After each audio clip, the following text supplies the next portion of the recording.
Awesome, awesome, awesome. So we're going to go ahead just for a quick moment.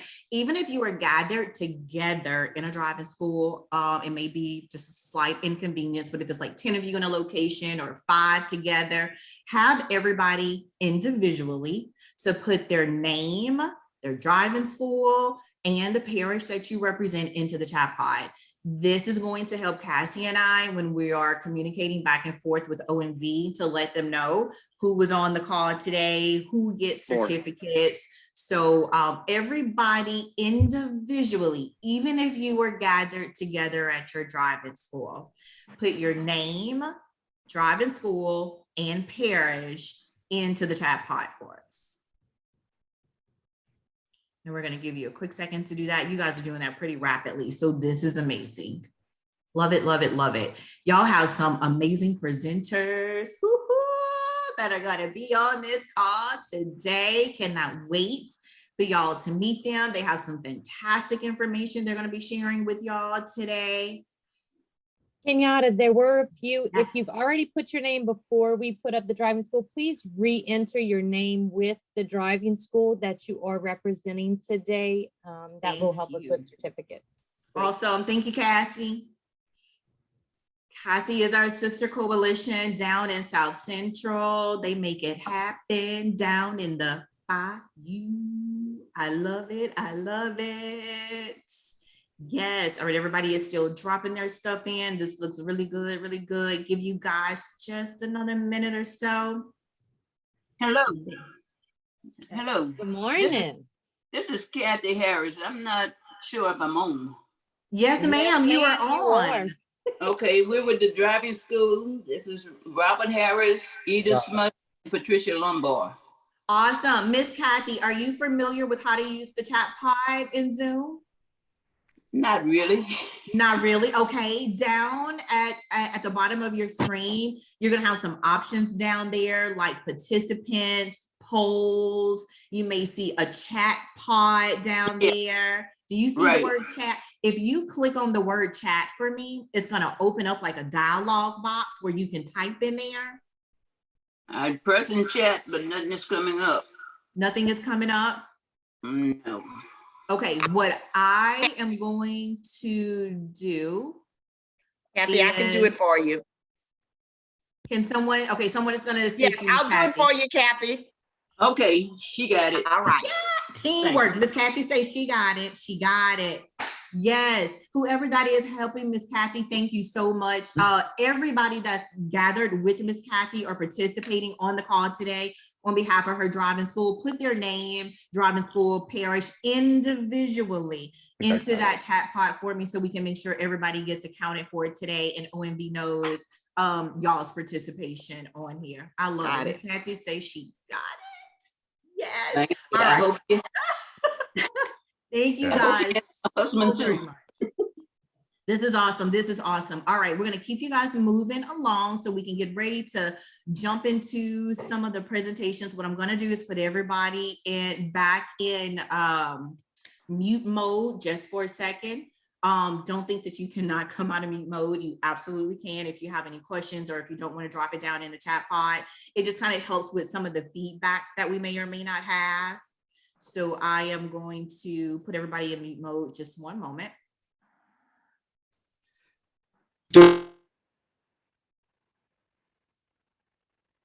Okay, everybody should be in mute mode right quick. Cassie, we're gonna go ahead. We're gonna advance the slide. We wanna welcome everybody today. Thank y'all so very much for your time on this morning, for participating in Rules of the Road 101 second edition. As you can see on your screen, just so Cassie and I can kind of test out your mood today, see how familiar y'all are with using the emojis in Zoom. This is a Zoom class today too we're gonna have. If you can see on your screen, it says using your emoji buttons down at the bottom of your Zoom bar, and it says reactions is what it's gonna say. Using the reactions button, tell us what is your mood for the day. before we kick off the meeting today, what mood are you in? We want to know. You happy? You sad? You're frustrated? You're trying to figure out why in the world did you sign up for this class? Which we hope David that's not Foster the is mood. having a party in the chat pod. There it is. There it is. There it is. We want to see. Cassidy seems to be very happy to be here today. I love this. I love it. I love. Oh, look at David. He's got his shades on. He's got his shades on. He is blocking out all the negativity in life. He's joining us today. Yes. We got Miss Yes. Rhonda. She's winking because she knows it's going to be good. Did Crystal give us a tornado? Oh my Lord. Did she really? She did. She did. There's a tornado that's coming through. I'm All right, honored. Dallas. Nothing. Dallas looks like he's a little sleepy this morning. Well, Dallas, I'm so glad you were honest about that because these presenters got some amazing stuff that's going to wake you up and we're excited about it. Kim is having a great time. Travis has been cool this morning. Yes, yes, so cool. Okay, everybody's pretty much in a good mood, I would say, Cassie. Yes, I yes. think so. I think All right, awesome. We love that. We love that. All right, we got another one for you guys. And that one is, all right, using the chat pod this time. All right, so that's that box, text it in there. We would love for you guys to tell us what is the greatest need for your drive-in school and how can we help you? Cassie and I encounter conversations with you guys every single day at our regional drive-in schools, and you guys have a lot on your plate. It's really full. There's a lot going on. Summer is about to approach. You're going to be even busier now with summer sessions, and there may be some needs that our safety coalitions here in Capital Region and also in South Central that we can do for you. And so we want to know what those needs are. We want to hear from you. We want to know what it is that we can do to help you in the line of work, whether it's connecting you to additional resources that we may have, whether it is guest speakers that you need to come out, whether it is additional resources and presentations and items that we can try to assist you with getting into your driving schools. It may not be any of that at all, but we want to hear from you in the chat pod. Let us know what's your greatest need at your drive-in school and what is it that you think that our safety coalitions can do to help you. If you can drop that in there for us, this feedback would be really important. And trust me, Kimberly said, bring rollover demonstration. Oh, I am so with you, Kim. Yes, that's one of the biggest outreach activities that we've had in the past. And I think a lot of driving schools are missing that. I know we had to retire the rollover a few years ago. We had rolled it over so much, I think it just stopped working after a while. So that's something we can definitely get with our safety partners back on to see, you know, when that's coming back or what do we need to do to bring it back? So thank you for that comment, Kim. Are there any others? Any others? You mean to tell me y'all are good? I want y'all to be good. That's good. Are there any other comments? Greatest need for your drive-in schools. How can we help you? If you don't want to drop it in the chat pod, Cassie and I, we're going to be attaching our contact information soon. So if you guys feel like you want to email us instead of putting it in there, just maybe something you don't want to talk about in front of everybody, that's fine. You want a one-on-one conversation with us, that's fine. We'll have our information in this chat pod for you soon and you'll be able to reach out to us. Okay, for those of you that are just joining the call, go ahead and drop your name, your drive-in school name, and your parish into the chat pod. There's a lot of you that just let into the room. I don't want you to miss out on the opportunity to be accounted for this presentation. Even if you are gathered in a group at your driving school, individually, put your name, driving school name, and your parish in the chat pod for us. All right, Cassie. And Kenyatta, they can also add, if you would like to hear of in our future trainings, a topic. Is there a topic that you want to hear about? You could also Absolutely. drop that in the chat pod. That'll help us get our amazing partners and those topics that you want to hear about to our next session. Absolutely. I love it. Oh, Miss Kathy, that's a good one. Help me to deal Very- with artistic. Oh, yes, yes, yes, yes. There's a lot of love and special things that we have to do in that category. But thank you for mentioning that. We have it on our list, and I promise you it will get addressed. Cassie and I just don't want to hear about this just for y'all to tell us. We want the feedback so that we can actually help. So if you think of anything else, any of our driving school safety partners on the line, please go ahead and put it in the chat pod so that we can make sure we circle back around to you guys and get you the assistance that you need. All right, Cassie, let's keep everybody moving Yeah, I'm a couple along. Okay. So they could have their tomatoes too. I put that shit back. All right, I'm gonna put everybody back in mute mode for just 1 second. I think Wait, I I heard a wanna conversation on the zoom in. Go side. ahead. All right, got everybody back in mute mode. I believe we do. All right, Cassie, I'm going to turn it over to you. I think everybody is ready to meet our fantastic safety partners from both of our regions on the call today. But before we hop into that, one moment, Cassie, I think I've mentioned my name to everybody on the call today. I'm Kenyatta Robertson, Capital Region Transportation Safety Coalition Coordinator here for your region. But I also want to give a minute to my sister coalition, my friend, my sister, my partner, Cassie. I want to turn it over to her to introduce herself and her safety coalition to you guys as well. And I did put you back in mute mode, Cassie. So sorry about that. No worries. Thanks, Kenyatta. So I'm Cassie Parker. I'm with the South Central Regional Safety Coalition, and we're here in Houma, and we oversee and help serve the parishes of Assumption, Lafourche, St. John, St. James, St. Charles, Terrebonne, and we also partner with our other sister coalition to help our St. Mary Parish. Thank you all for being here. It's so amazing to see all of you at this table. Kenyatta and I really work hard with our partners to bring you the topics that you want to hear about. We try to make it laid back. So we really hope that you enjoy your time here.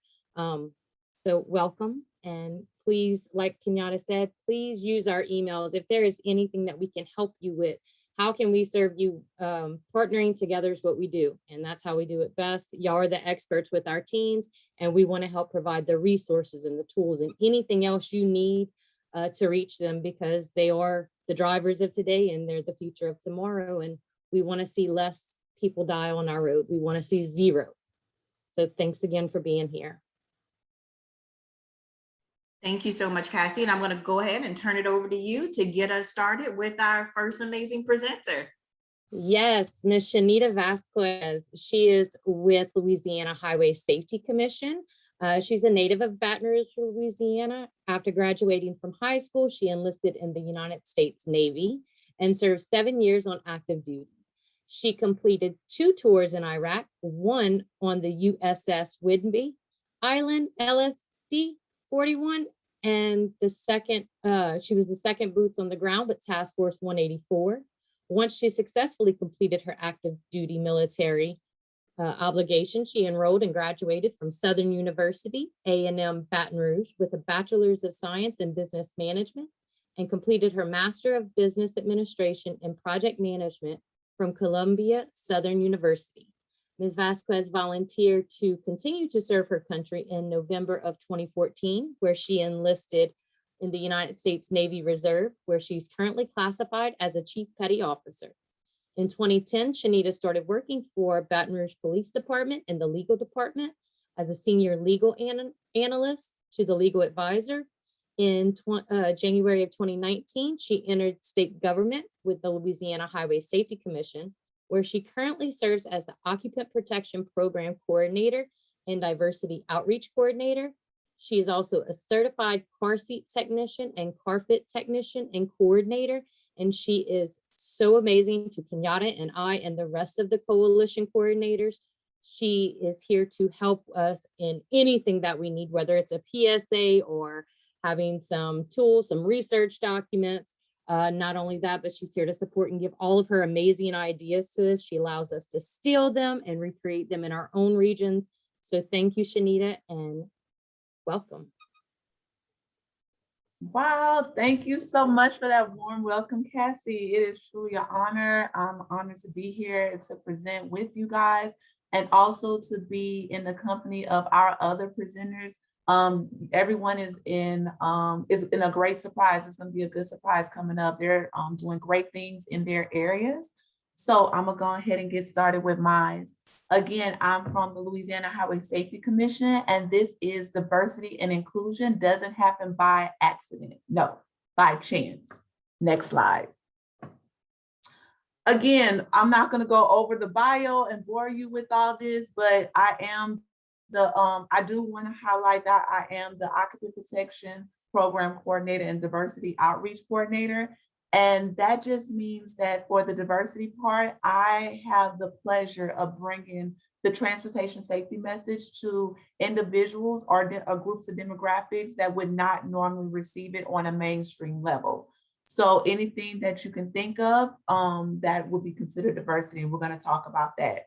So just to get your blood flowing, we're going to do our first poll question. I bet you guys did not think that you were going to be having pop quizzes, but pay attention because it's coming through the entire session. So poll question number 1, and I think we're going to give you about 30 seconds to answer.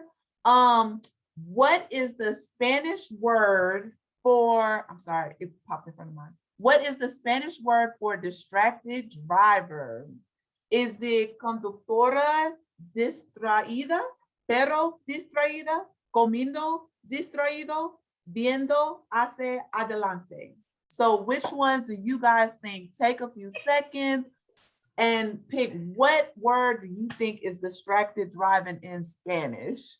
I think they're just blown away, Shanita, at hearing you pronounce all that. Brian almost came out of his chair as he's listening to you with these Spanish words. I was like, yeah, I love it. Yes. I was like, I don't know what she just said.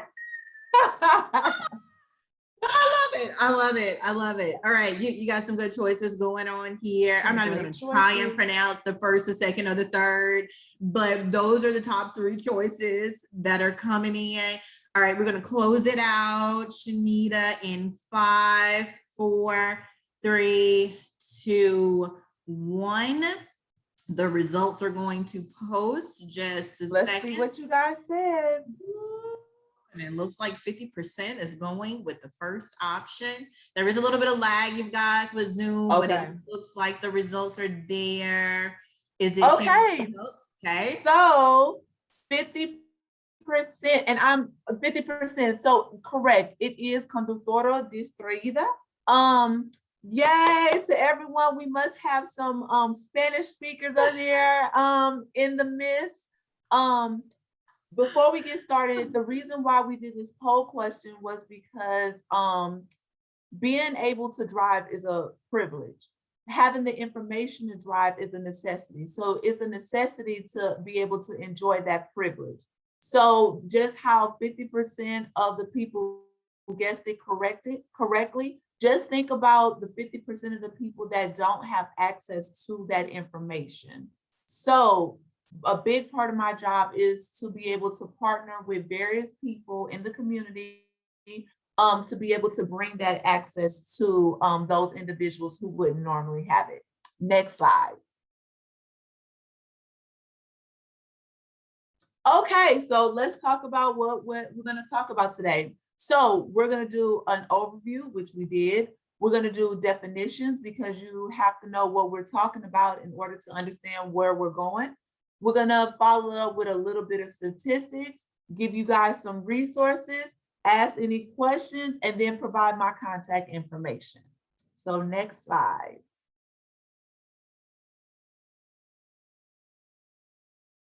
Okay, definitions. First, diversity. Diversity is the practice or quality of including or involving people from a range of different social and ethnic backgrounds and of different genders, sexual orientation, socioeconomic levels, etc. Diversity is defined on a broad spectrum. It's not anything where we do with just race or just gender. It's anything that would have someone stand out or not be able to provide them with the access that they need. Inclusion. And I'm gonna just really read the highlighted portion.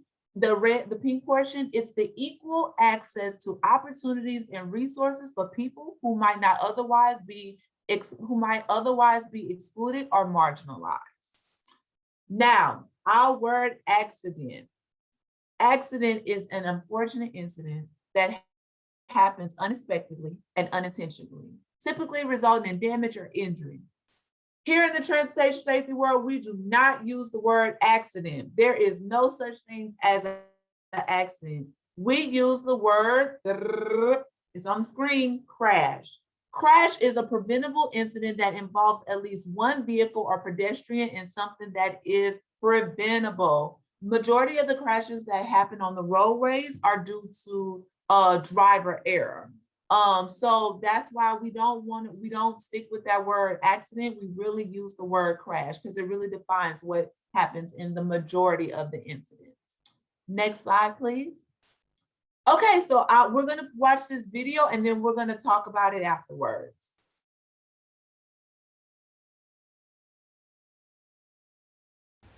Did you know vehicle crashes are the leading cause of deaths among teens in the United States? Some factors that contribute to those deaths are distracted driving and a lack of seatbelt usage. The Capital Region Transportation Safety Coalition and the Louisiana Highway Safety Commission, in partnership with the Louisiana School of the Deaf and Visually Impaired, would like to bring to you these important safety reminders to help improve young drivers' safety on our roadway. Seatbelt usage among children, teens, and adults is the most effective way to save lives and to help reduce fatalities and serious injuries in crashes. All children should ride in the back seat, properly restrained until they have reached the age of 13. Distracted driving is responsible for more than 58% of teen crashes. Seatbelts prevent drivers and passengers from being ejected during a crash. You are 30 times more likely to be ejected if you are not properly restrained.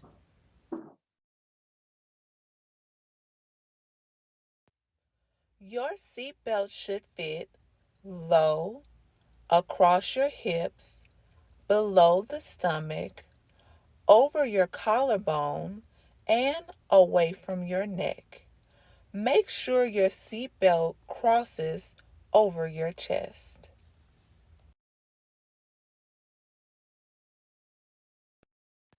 In Louisiana, from 2017 through 2019, there were 481 fatal crashes and 1,181 serious injury crashes caused by distracted or inattentive driving. Distractions include anything that takes your attention away from the task at hand, which is driving. What are distractions? Texting, talking to other passengers, eating, drinking, daydreaming, grooming, loud music, and adjusting your GPS, just to name a few. These distractions are preventable. Keeping your eyes on the road can help save your life. As we continue to navigate through our new normal, let's be mindful of the rules of the road. Just remember, it can wait. Eyes up, phone down, buckle up. Every trip, every seat, every time.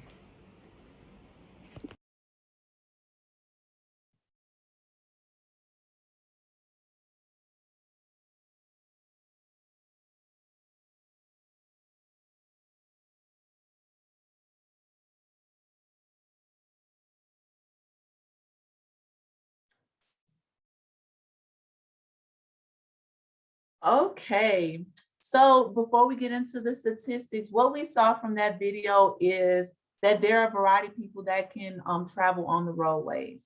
And again, those individuals need access to the information in order to be able to enjoy that privilege. So whether they're deaf, hard of hearing, one of the young men has cerebral palsy. He's a occupant who needs that occupant protection education. It really doesn't matter. So it's just our duty and our job to make sure that everyone has equal access, feel included, and to provide them with that education and information. So let's get into stats. And listen, y'all, I will not bore you because I fall asleep when it comes to stats. I think my eyes glaze over a little bit when you start talking numbers. But I just want to give you these hard-hitting numbers just so you can know the reason why we have diversity, and maybe where we should target some of our education and outreach efforts. So in Louisiana, the US Census says that we have approximately 4,624,047 individuals that live here. Of that, they've broken down by race. What is the categories by race? So Caucasians make up about 63% of that. African Americans make up around 33% of that. We have Asians make up around 1.8%. Hispanic population, 5.3%. American Indian, 0.3%, Native American, 0.1%. So this just shows us if you're looking at the number of individual we have and then the race breakdown, can you go to the next slide, please?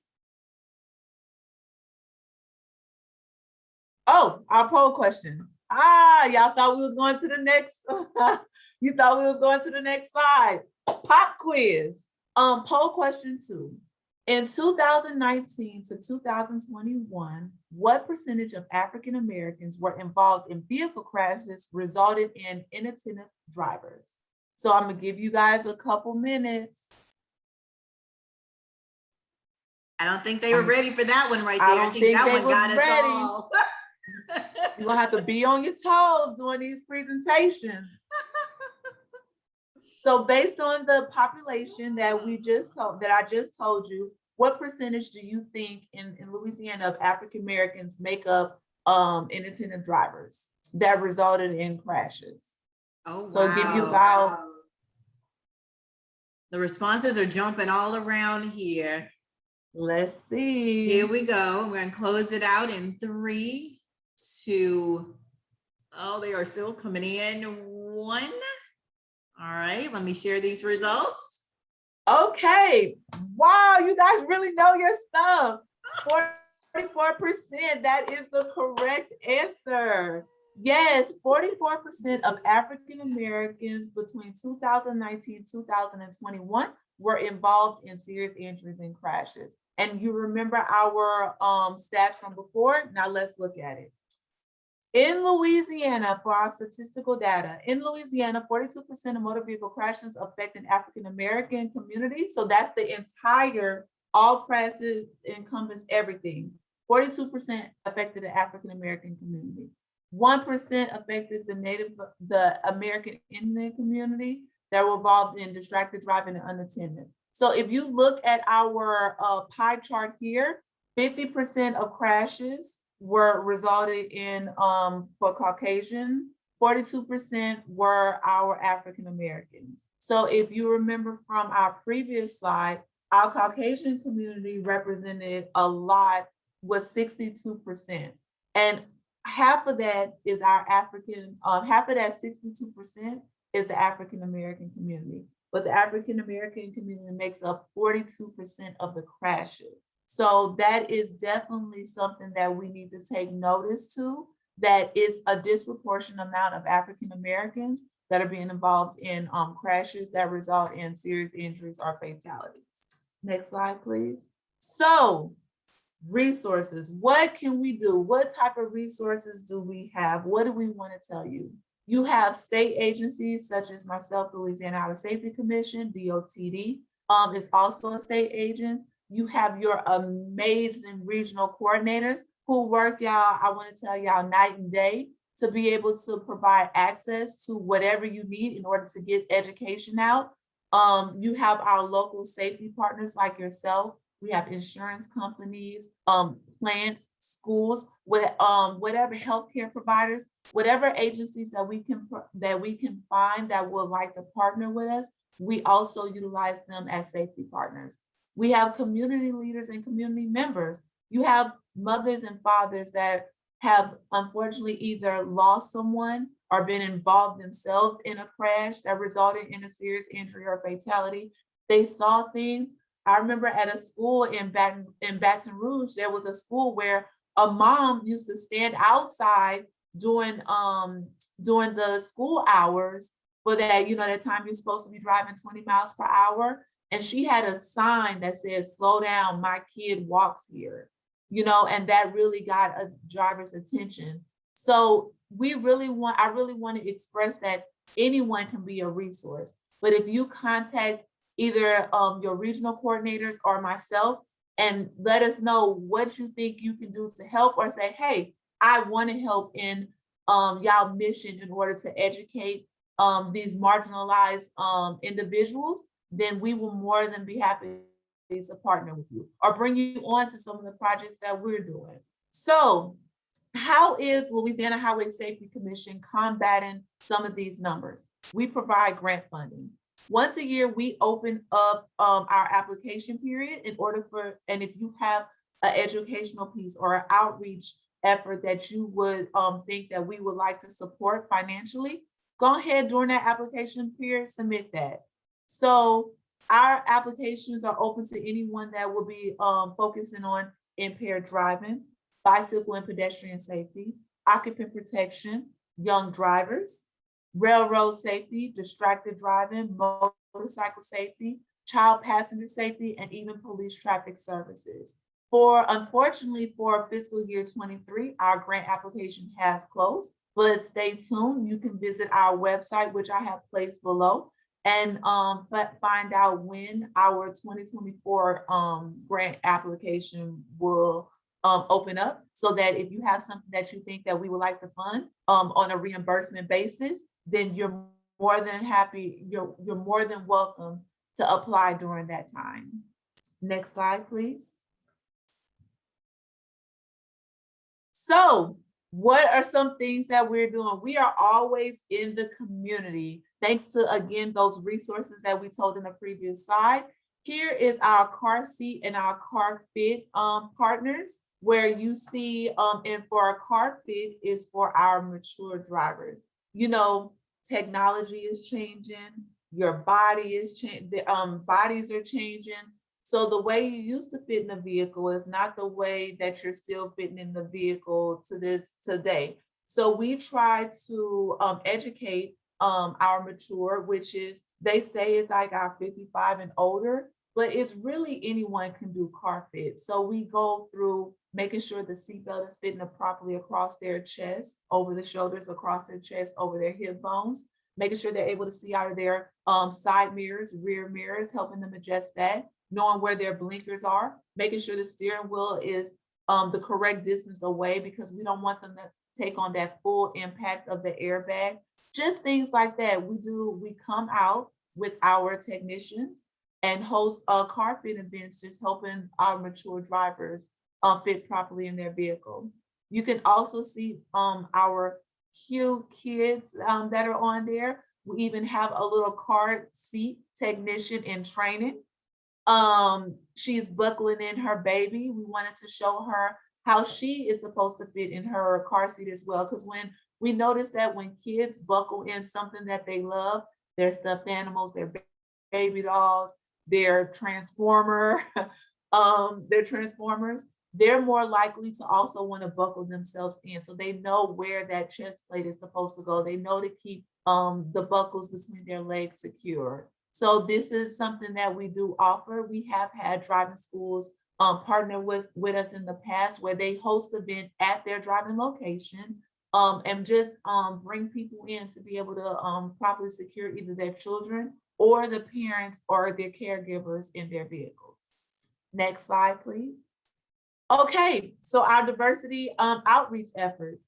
We also have an impaired driving simulator that we bring to various locations where it shows the children or the adults, it shows whoever the participant is, what it's really like to drive impaired. The steering wheel is harder to steer.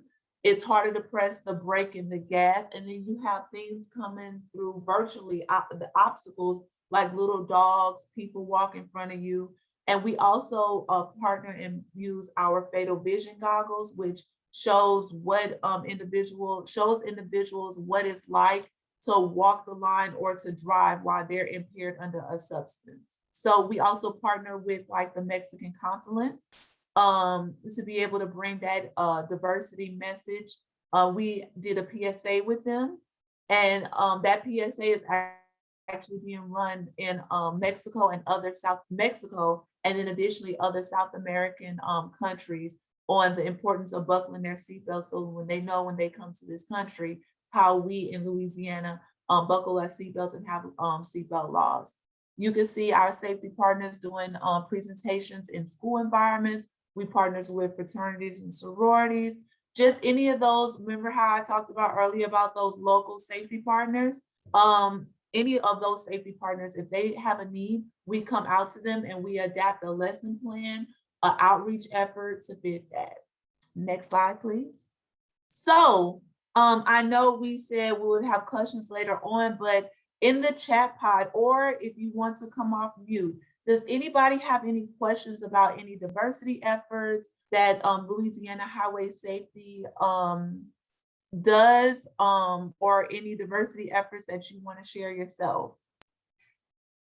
Awesome. Thank you so much, Shanita. Before we jump into those questions, if you guys can just give a round of applause for this amazing presentation that she just gave us. I know many of you may still be in mute, but remember our emojis and our reactions down at the bottom. If you want to click a heart or a hand clap, I just want to make sure we give a round of applause to Ms. Vasquez and the wonderful information she just provided to us.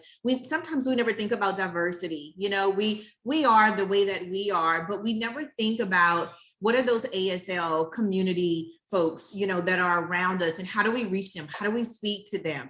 And I believe Kimberly dropped something in the chat pod earlier, both her and Miss Christie, about how great that video is, Shanita, that you played for them, and how useful it can be in their drive-in schools because of some ASL students, deaf and hard of hearing students that they have. So I'm going to drop that video link into the chat pod so that all of you will have it. It's on Highway Safety's YouTube page, as well as Capital Region Transportation Safety Coalition page, but I'm going to put that link in there for you guys to use. And so even as it relates to the other diversity, your Spanish speaking and Hispanic and Vietnamese, Arabic, we're all affected by transportation safety. So thank you for giving us that knowledge and that history and the in-depth work that you do to reach those communities that sometimes we just forget about. So round of applause to you for that. Thank you so much. And then I also just want to say one more thing. Like Kenyatta said, you can go to LHSC Diversity Outreach YouTube. We have a YouTube channel that has various PSAs, like Kenyatta said, Spanish, Vietnamese.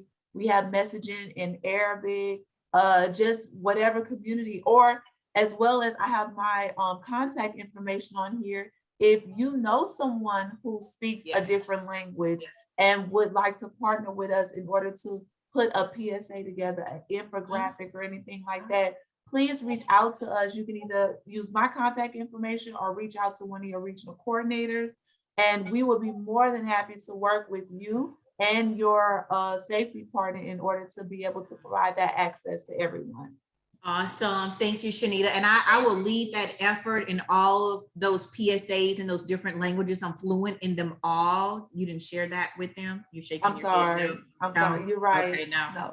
She's telling y'all, do not contact me. I'm not the best person. No, you contact her. Just don't use her for translation or interpretation. I'm learning. Don't put me out there like that. I love it. So thank you guys. Thank you. The emojis that are coming in, Shanita, out of this world. Great job. Thumbs up, hearts are going out to you for that.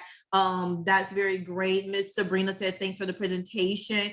Both she and Michael, they work with special education students, and they see on a daily basis the diversity in that group, which I think is something that we're going to tap into later this year. Now we have a game plan to reach our special education students. And so, Ms. Sabrina, Michael, I believe you're in Cassie's region. I think you guys are South Central. Your name looks very familiar. We're going to continue to keep our South Central partners in the loop as we continue to dig into these various diversity backgrounds and make sure that we get everything that y'all need. Thanks, great. If there are no final questions for Shanita, you got a lot of round of applauses, Shanita. That's what you got out here in this chat pod. Then if there's no questions for Shanita, we're going to go ahead and then turn it back over to Cassie, who's going to introduce you to your next amazing speaker. And while she's doing that for you guys, I'm going to drop that video link to that ASL video in the chat pod. Download it, make sure you get it on your desktop computers. Cassie, over to you.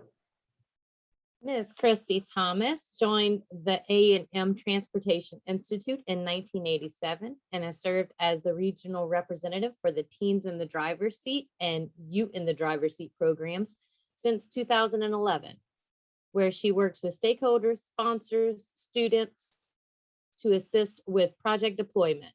She currently oversees the Teens in the Driver's Seat program in North Texas, Oklahoma, and Louisiana.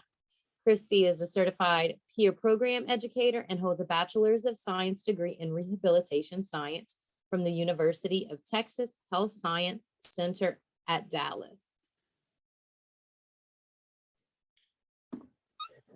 All right, thank you. Good morning. I'm glad to be here with you this morning. I'm excited to share a little bit about our program with you today and talk about how we might be able to partner together. Teens in the Driver's Seat is an initiative under the Texas A&M Transportation Institute's Youth Transportation Safety Program.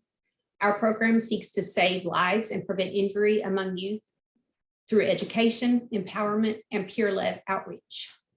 Next slide.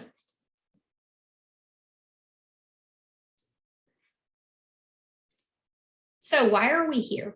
A good place to start always is the why. As you know, you'll hear again and again this morning, I'm sure, that car crashes continue to be one of the leading causes of injury and death for teens in the United States. And at Teens in the Driver's Seat, fighting that is really our #1 mission. We know that schools who actively promote traffic safety on their campuses are making a difference, changing the culture and developing safer passengers and drivers. Car crashes affect our world in a multitude of ways, from the very personal family level to the economic costs these crashes have on our society. Which brings us to our first poll question, I believe. So according to the National Safety Council, the economic cost of teen crashes to the nation is about how much each year?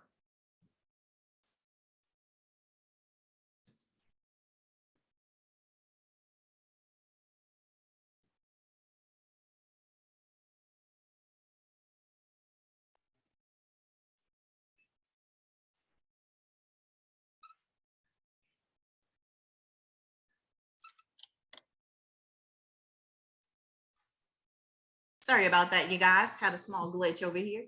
Hopefully you guys can see it. Is that poll question up, Miss Christie? It popped up, yes. Okay, awesome. I just switched through about 10 poll questions at one time trying to find this one. No worries. Everything's under control over here. All right. Oh, Miss Christie, you kind of got a selection going on and it's one of your choices and they are slow closed. All right. It looks like it's kind of slowing down. We're going to close this out. We're going to give you guys 5, 4, 3, 2, 1. Let's end results. I'm going to share them with you.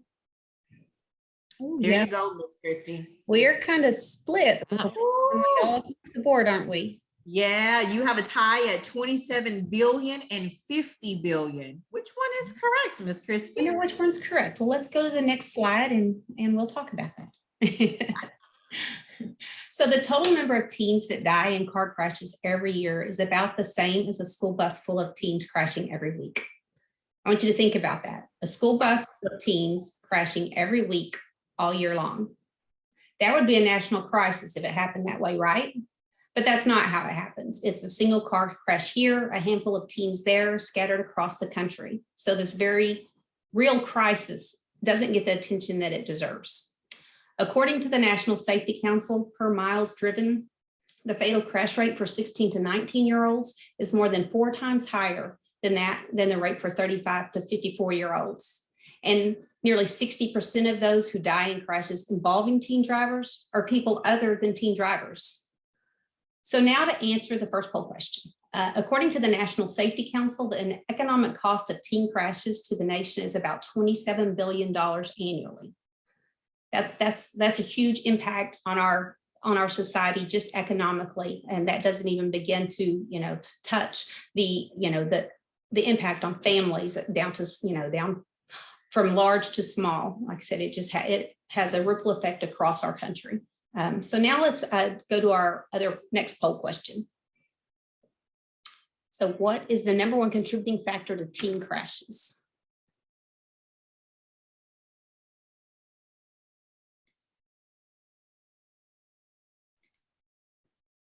Coming up again. Have you guys been able to see it on your end just yet? There it is. What about now? Okay.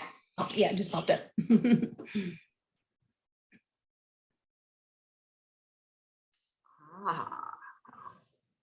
Oh, I love to see the lines going back and forth. This is good. This is good. Looks like they have this is going to be interesting because I think I know what the answer is and I'm looking at the results. Miss Christie, we're going to close this out in 3, 2, 1. I'm going to share these results.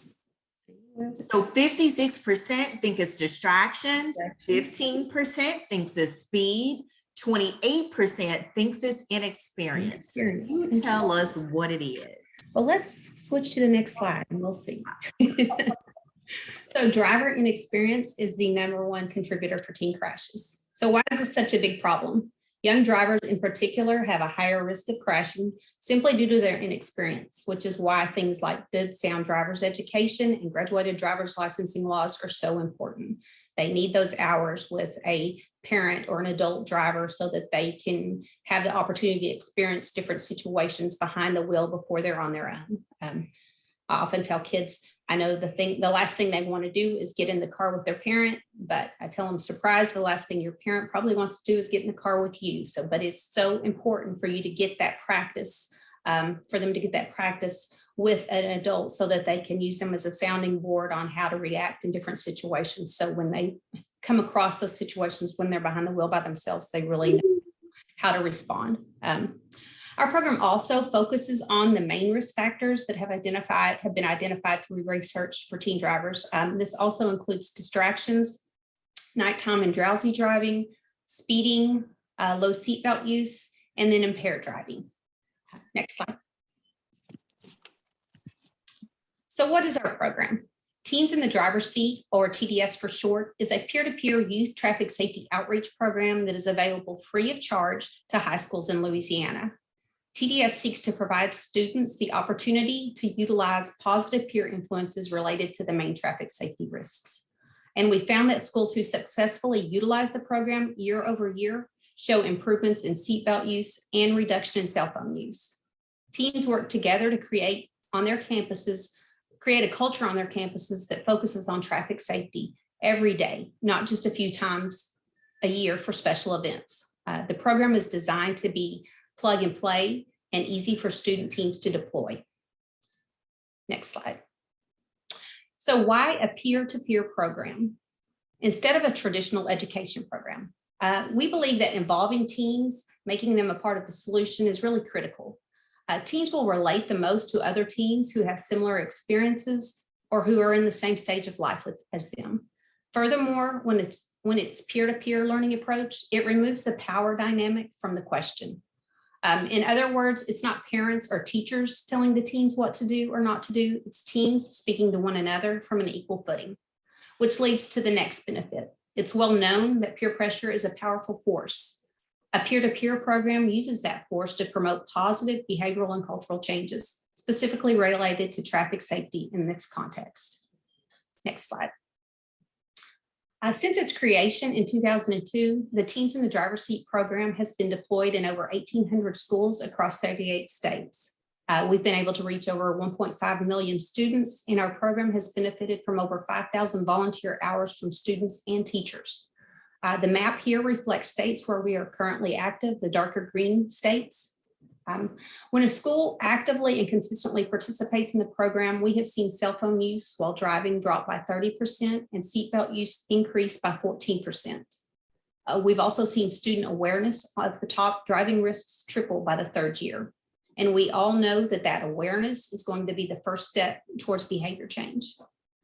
Teens in the Driver's Seat is nationally recognized as a best practice program through the National Highway Safety Administration and is a certified peer program through the National Association of Peer Program Professionals. So one thing we ask our program schools to do each year is to complete a knowledge survey on their campuses to find out what students know about their risks and to gather information on their self-reported driving behaviors. These surveys help us get a better idea of how teens perceive certain behaviors, as well as how frequently they admit to certain behaviors related to traffic safety. You can see here that most teens believe that it's dangerous to use their phone while driving. They think it's dangerous to not wear a seatbelt, and it's dangerous to drive impaired. Next slide.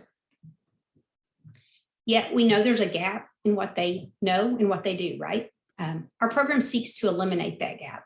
We want to see teen drivers choose safe driving behaviors that align with their beliefs. As you can see here, we've still got some work to do. As we tell our student leaders, their job is to educate their peers about dangerous driving behaviors, to encourage safe driving behavior, and to empower their peers to join them in the cause to create a culture of traffic safety at their school. Next slide. So how do we strive to accomplish our mission of reducing teen car crashes? When a school signs up to be a program school, we provide them with resources and guidance to help them conduct safe teen driving activities and messaging. We recommend simple, consistent messaging. The idea is for the teens to share safety messaging throughout their school throughout the year. Consistency is key to helping teens remember how to stay safe while driving. Plus, many schools simply do not have the time or resources to host large events. So it's important for them to know that those daily reminders do make a difference. It's really more about creating a culture focused on traffic safety than hosting a single large event. Next slide. And when a school signs up to be a program school, they get free stuff. To help the TDS teams conduct outreach and messaging, we provide free resource kits, which include an assortment of items for them to use on campus. We provide t-shirts, banners, pledge banners, wrist banners, posters, yard signs, stickers, keychains, all sorts of things. Their kits will also include information for them on safety about driving around big trucks and buses, about rail safety, and pedestrian and bicycle safety as well. Next slide. And now we have virtual resources. After so many years of emphasizing hands-on learning, when COVID hit, we had to figure out how to share our message in a totally different way. And I'm happy to say that we were able to develop a number of things for schools to use in this new virtual world. And an unexpected benefit from the development of these resources is that we now are able to share them with community partners like you. Anyone can sign up and gain access to our virtual resources, which include all sorts of things like trivia challenges, created using Kahoot, which is a game-based learning platform, virtual escape rooms, learning videos focusing on each of the top risk factors for teen drivers, and social media toolkits that cover a variety of topics that you can download and share on your own social media networks. Next slide. Another resource available for you to share with your students is our safe driving phone app called You in the Driver's Seat. The goal of our app is to improve and encourage safe driving by instilling the concept that responsibility does have its rewards. The app tracks, reports, and rewards safe driving with a focus on distracted driving and speeding. Students earn points for each safe trip they drive, which qualifies them for free gift cards to either Amazon, Starbucks, or Chick-fil-A. Since we've launched the app, we've given out over $5,000 in gift cards to young drivers. And we are thankful that we are able to do this through key partners that have supported this effort, and that's Union Pacific and FMCSA. Next slide. So to sign up to be a virtual user and to learn more about our program, you can visit our website. That's t-driver.com. There's a picture here you can see. You just click on the button in the upper left-hand corner to sign up to be a virtual user. Also, if you have contacts at local high schools that you already work with, who you think would be interested in implementing a program on their campuses and have a student group that would, also want to carry that out, please feel free to direct them to our page to sign up there. Or also you'll have my contact information. I'd love to talk to them directly as well.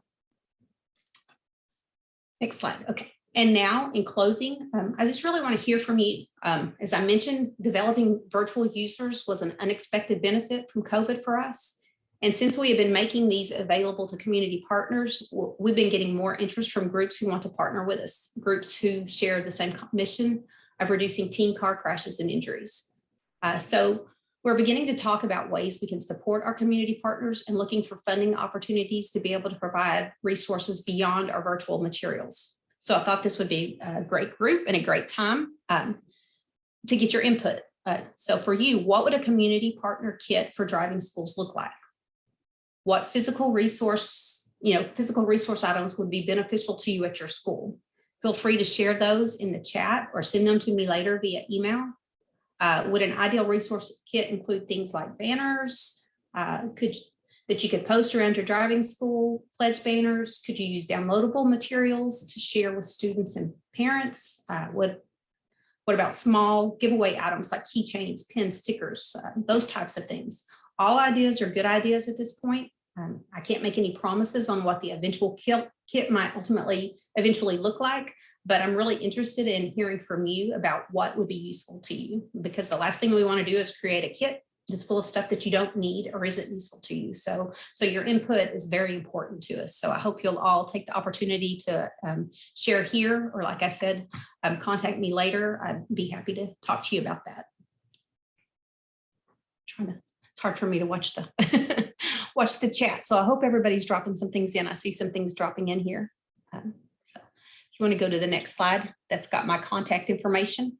I'm thankful for all of your input. I will make sure I'm able to get all of that down, and we will add that to our list.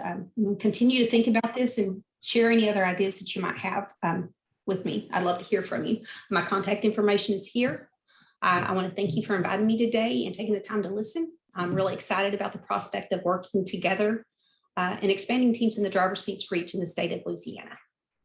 Awesome. Woo-hoo. Thank you, Miss Christie. Round of applause, everybody, for Miss Christie. Again, use your reactions, your emojis, hand claps, hearts, all that great stuff. While that feedback is coming back for you, Miss Christie, through the chat pod, I see some off hearts and all kinds of stuff coming in for you. You did have just a few questions in the chat pod. If you have a second to address them, one of our driving schools basically said that the virtual escape room sounds good. And I almost wanted to tell them that's where I stole the idea from for the virtual escape room that we do here in Capital Region. I got it from you and from the great resources that you share with me, and that it's really fun and engaging for young drivers. It's different. It's something different. They love going to like the actual escape rooms, doing things. And so this one is like a safety escape room. It's like super fun online. So through the Teens in the Driver's Seat program, you can have access to that virtual escape room. If you guys partner with us here in Capital Region, we have escape room challenges that Christy assisted us with. Shanita has assisted me at some events where we've had the challenges. And when I tell you, the students really have to think and they have fun, and then they'll get it wrong and be like, oh, yeah, I just needed one more clue. Like I'm telling you, it's just like, it's a different way of learning for them, and it makes it stick a little bit better. So that was just one of the comments. But Rosalind, Miss Christie asks, what's the website address? And Rosalind, you are more than welcome to unmute, because I want to make sure the website address that you're asking for, that we're getting the correct one. Which website address did you need, Ms. Rosalind? Can you unmute for me? I was curious what website we can go to for a school to sign up. Oh, gosh. You showed a picture of the homepage, but I didn't see the actual web address. Okay, I dropped it in the chat box, but it's t-driver.com. It's probably some this virtual. It's right there. It is right there in the chat pod, Ms. Rosalind. I just copied it, and so I put it right now at the bottom of all the chats, just so you're able to grab it. but it's t-driver.com. Thank you for that, Ms. Christie. I believe y'all will all get copies of the presentation. Y'all, and that my final slide that has my contact information also will have that on there too. So if you don't get it or something's off on it, it'll be there as well. Awesome, that's good. Yes, Cassie does a fantastic job of tabulating all of this stuff that you're seeing today. We will be pushing it out to you guys within 48 hours after this webinar is over. So all of the presentations, all of the presenters' contact information, everything you see, we're gonna put together in a resource guide for you so that y'all will have that information. Miss Jacqueline says, I could use all of the resources from this kid. I know that's right, Miss Jacqueline. I'm with you. So we're gonna make sure, go to that website that Miss Christie just shared, sign up for that so that you guys can have access to the kids or get the information that you need or the additional resources that you need for your driving school. Wonderful program and the tools are there. David wanted me to let you know, Miss Christie, this was a slam dunk presentation. I love it. I love it. I love it. Great resources coming from everybody and lots of hand claps for you. Just quickly, any of the drivers, Yes. if you happen to be in a neighborhood that, you know, feeds into a specific high school, if you have a, you know, if you have a high school in your area that you're like, man, I would like this to be at my local high school, and you're not sure, currently we're in about 6 different high schools around the state because we've just started there. Shoot me an email and tell me the name of that school, and I'm happy to reach out to them directly, because right now it's just, I'm just kind of, you know, blind leading the blind, just reaching out, you know, schools for those who've reached out to me through certain club organizations. But if you have a campus in mind for sure that you are like, man, this would be great to have at that campus, let me know and we can work together to recruit someone there to start a program there on the campus as well. Awesome. Thank you, Miss Christie. And for those of you that look out for Miss Christie from time to time, she does visit Capital Region with us and assist at many of our events, especially during like Distracted Driving Awareness Month and things like that. She hangs out with us for the weekend.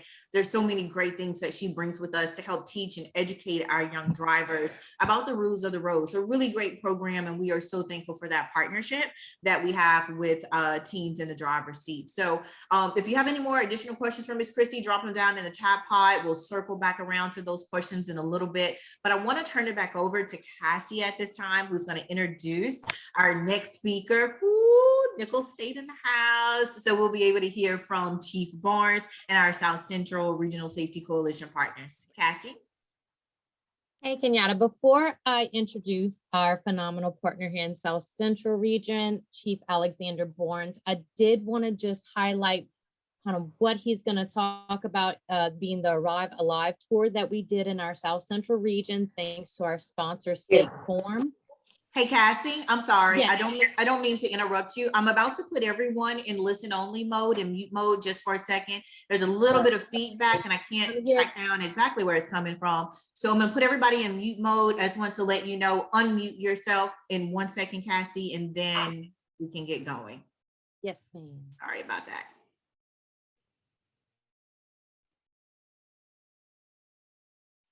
All right.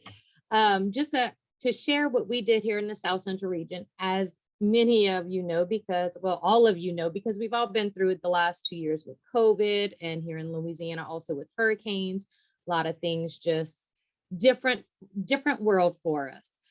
So we weren't able to get into our schools for like 2 years.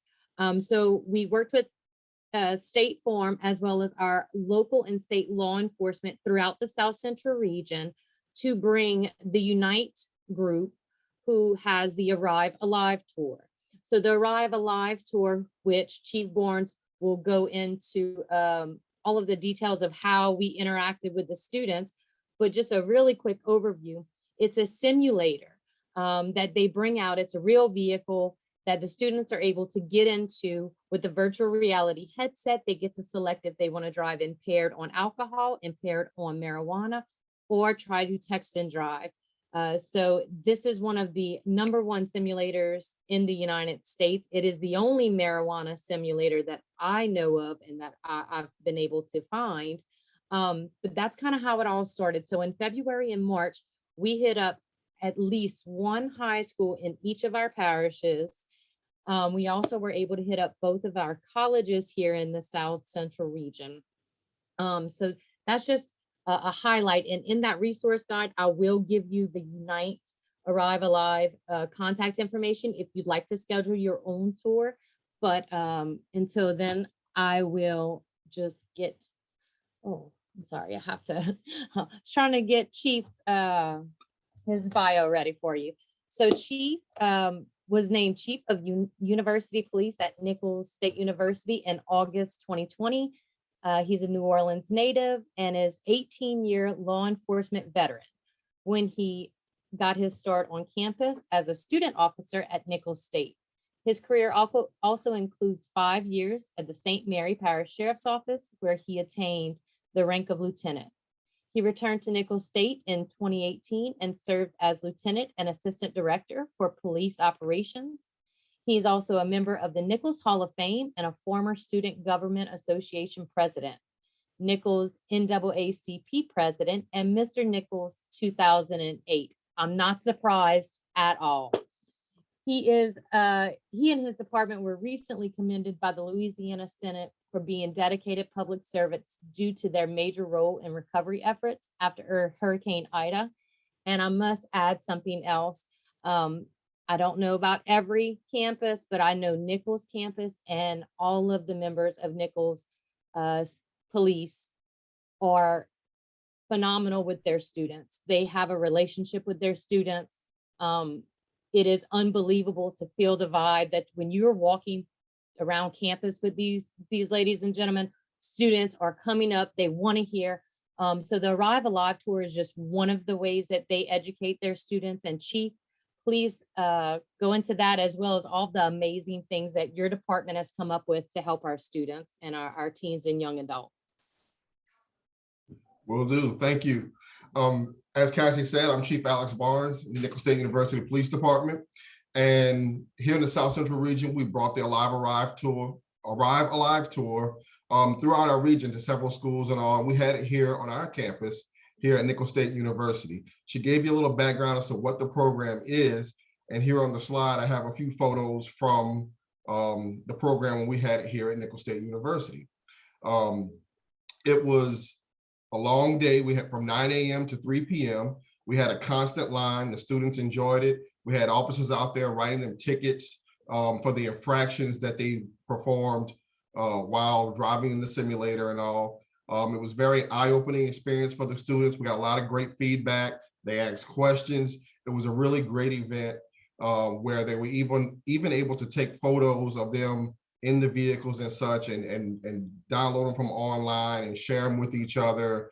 And what we did was we set up outside in front of the student union where it was a high traffic area.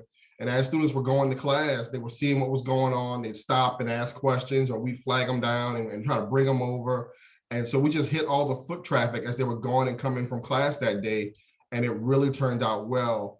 And they're very excited to see what we do in the future.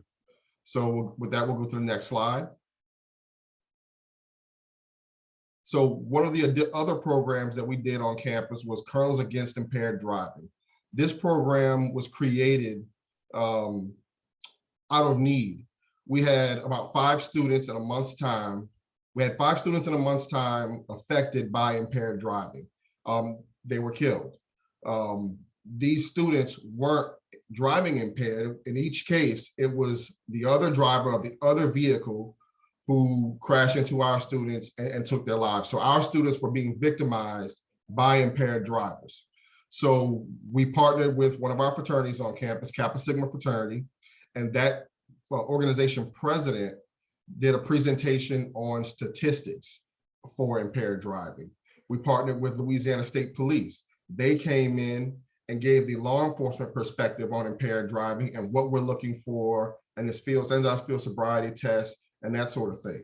Then we had our local district attorney come in and talk about the consequences of impaired driving. And then we, as university police, set up about 6 stations where we utilize the impairment goggles for fatal vision and had the students perform different motor skills with the goggles to show them what it's like to be impaired. And this program was very successful.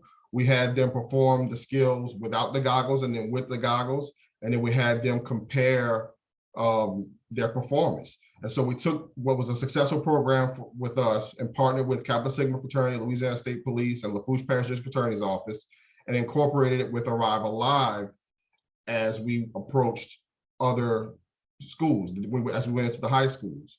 In the program, we used the impairment goggles, like I said, to simulate students being impaired and ask them to complete different motor skills and with and without the goggles. Then we discussed the differences in their performance, like I said. So with that, we'll go to the next slide. Colonels Against Impaired Driving. Again, so one of the challenges we faced as we went into the high schools in the tour was that they only allow so many participants so that we didn't drastically interfere with the school day, which is pretty reasonable, right? So what we did was we incorporated our campus program, Colonels Against Impaired Driving, with the Arrive Alive tour so that we could reach more students at each location.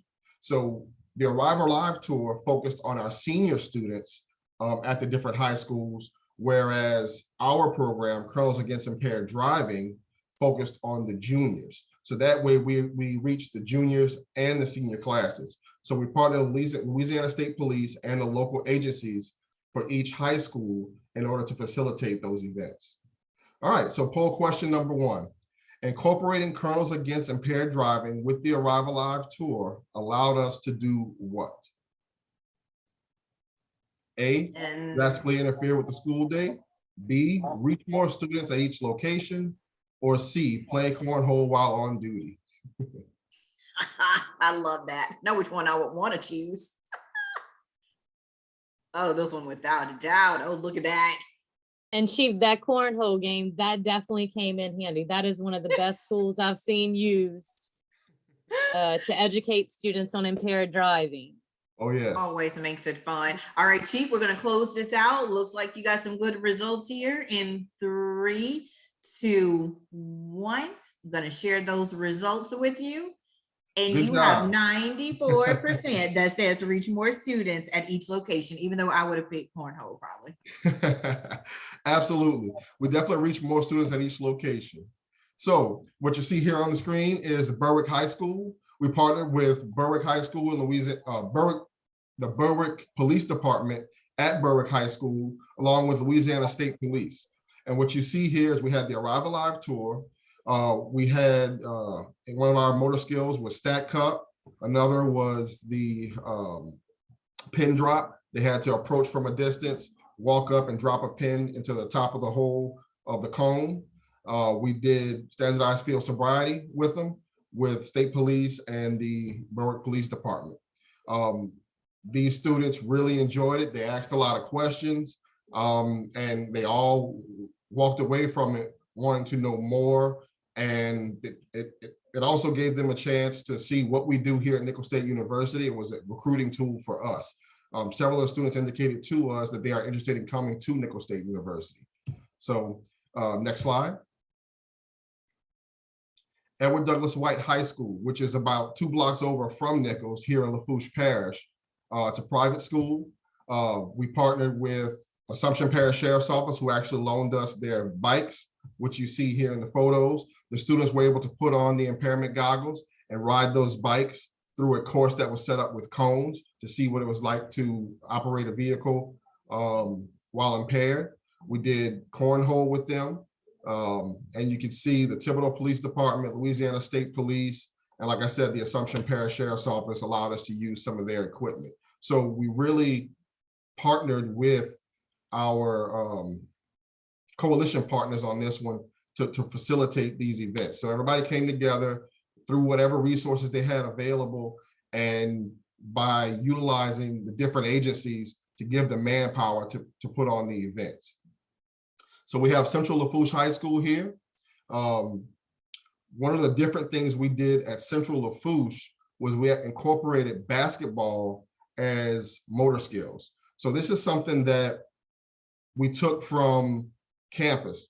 We had discussed at one point utilizing our goggles with each one of our sports teams and doing motor skills from each sport with those athletes. So here at Central Lafourche High School, we partnered with Lafourche Parish Sheriff's Office, Louisiana State Police, and our agency. And we went to the high school, we did the Arrive Alive tour. And like I said, we incorporated basketball as a set of motor skills for the students to do while they had the goggles on. So they had to pass the ball back and forth and dribble and maneuver and things of that nature. Next slide. Okay, so our spring 2022 Arrive Alive tour, the motor skills activities included basketball, bikes or trikes, cornhole, pin drop, stack cup, and elements of standardized field sobriety testing. Remember, all skills had to be performed with and without goggles. Then the students discussed the difference in performance, and we were able to team with our coalition partners and educate students 16 to 25 years old from across our region. All of them asked about next year. So they were really excited. They enjoyed the activities, and these are really simple things that you can do with students and your first year drive or your new drivers at your driving schools. So that is the purpose of today. Hopefully you can take some of these activities and incorporate them into things that you do. If you're near us or in this region, we don't mind coming out and helping facilitate. That's what we do. We really enjoy it. We love doing outreach. So later on, you're going to have some of my contact information. Please reach out and we will help facilitate in any way that we can and help go over these activities. And with that, we'll go to the next slide. So other opportunities here at NSU at Nicholls State University. We like to engage with our students so that they get to know us and we get to know them before we ever have to deal with them in a law enforcement capacity. We facilitate this through programs such as Auto 101, Self-Defense and Smoothies, Basic First Aid, and Fire Prevention. Auto 101 and our self-defense definitely enhance our students' safety while on the roadway. So those are the two programs we're going to highlight here today with you. Okay, poll question number 2. What did all the participants in the Arrive Alive tour ask about? A, playing with the lights and sirens, B, basketball, or C, next year's Arrive Alive tour?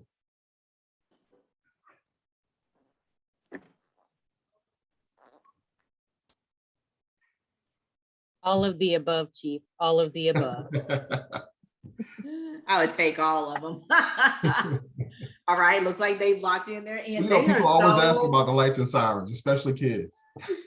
They are so paying attention to this, Chief. I love it. I'm about to close out this survey in 3, 2, 1. Share those results with you. And they think it's next year's Arrive Alive.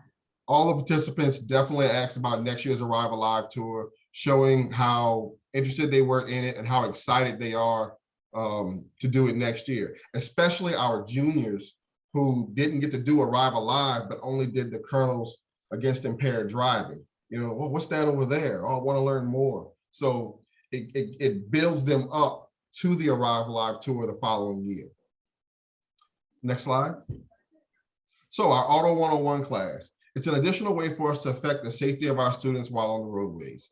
We teach them skills such as changing a flat tire, plugging a flat tire, changing windshield wipers, checking engine oil, checking their tire pressure, what to expect on traffic stops. And then we go over their registration, inspection stickers, and insurance with them. Because we find a lot of students, they come to campus, they get flat tires, and then they call us for help, which is a free service that we offer to go out and help them with those issues.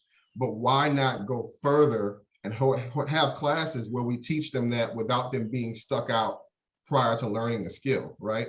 Prepare them for their travel back and forth to campus, to home, because their parents may be 3-4 hours away from them and unable to get to them, right? So we want them to be as prepared as possible and be able to perform whatever task it is they need. And we also found that a lot of our students don't really know what their registration looks like and things like that because their parents put them in the vehicle form and things of that nature. So we just try to prepare them the best we can. Next slide. Our situational awareness and self-defense class. So we don't just educate our students on maintenance and prevention, but also on what actions to take once you find yourself in a specific situation. So we have a 2.5-hour course where the first hour is situational awareness and making yourself a hard target, which is the prevention, right? We want our students to understand how to avoid being put in certain predicaments. Then the second hour is a physical defense and defensive tactics class where we do different skills, and that's the action. How do you get yourself out of a tight situation, or when you find yourself on the side of the road alone, or walking in a dark area, and you find yourself becoming some kind of victim, right? So our students really love this class. They do it a couple different variations. We even offer follow-up classes to where, because that first class, we teach them the basics, and we teach them enough for them to go and spread the word on the prevention, and then enough to go home and practice the action, right?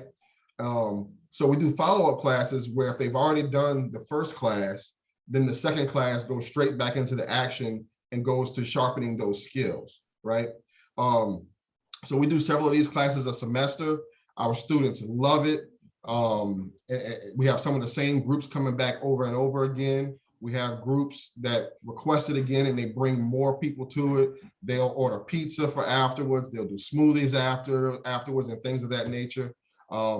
Here on the screen, you see a card where we were sent from Delta Zeta sorority thanking us for the event with a picture from the event. And this is our salute group, which is our Black female leadership group here on campus. We did the program with them and they loved it as well. Next slide.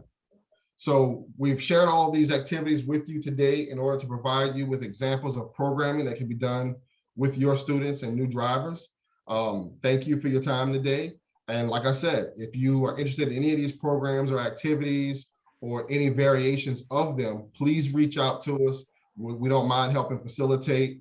And these programs have really made a difference on our campus with our relationship between law enforcement and our students, and the way our students interact with our officers, the way our officers interact with our students, and just education overall. So we're willing to help out any way we can. Please reach out to us, and thank you. Thank you so much, Chief Barnes. Okay, let me tell you, we have about 51 people, so it says in the chat pod, but some of our driving schools are gathered together in larger groups watching this. So I'm just gonna have to send over a copy of the registration list to you today. I need for you to sign us all up for the Auto 101 class.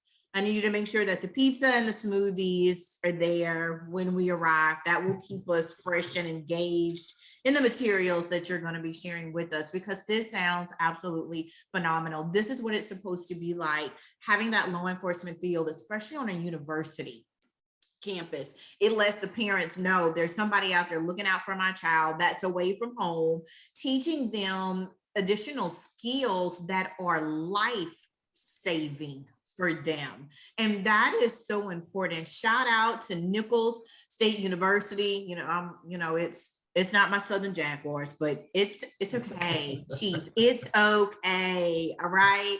You have an amazing program going on down there, and you gave the key to one of your successes there. You decided to partner with your regional safety coalition partner, Cassie and her team, which taking her resources and your resources and bringing them together. Look what you're doing for the students on your campus. And the activities and the games that you mentioned is so helpful for our driving school owners, because it's little things that they can do as well. The cornhole and they can go get that and set that up outside. It's the creativity in some of the things that you're doing that is very useful as well. So shout out to Nicholls State University. You now have 100 new people on your Auto 101.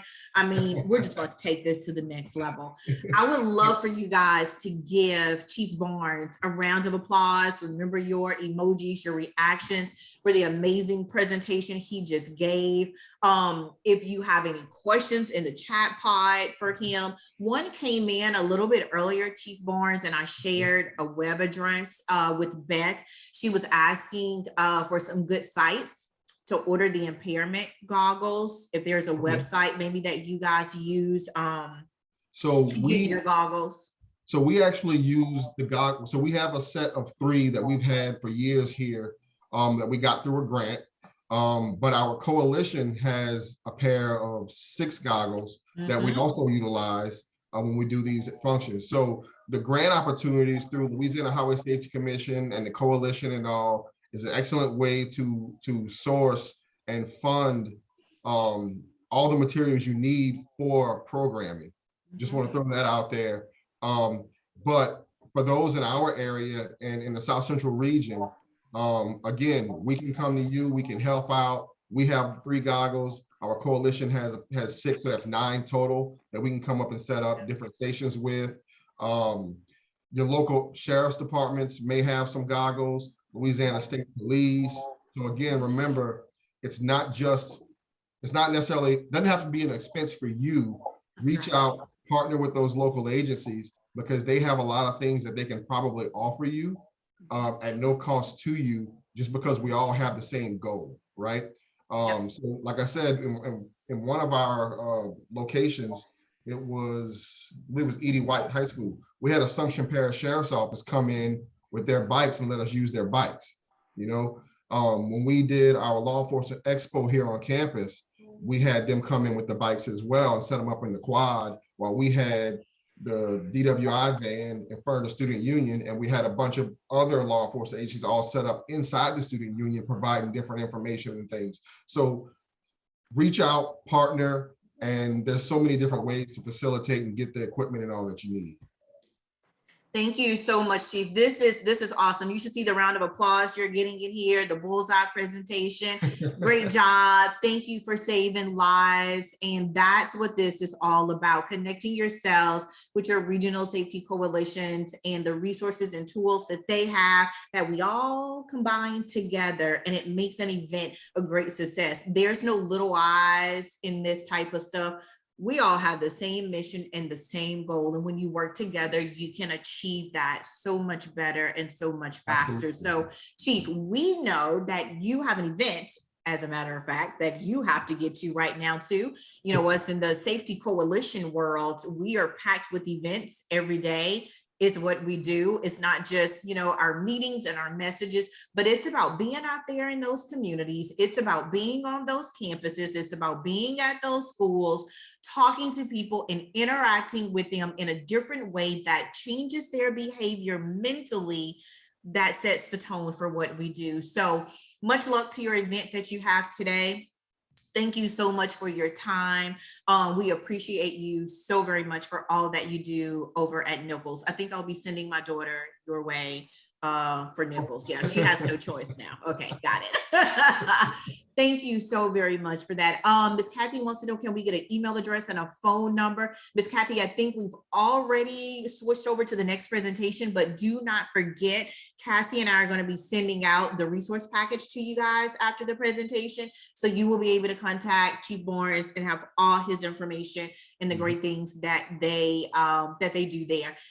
Cassie, over to you for our final presenter for today.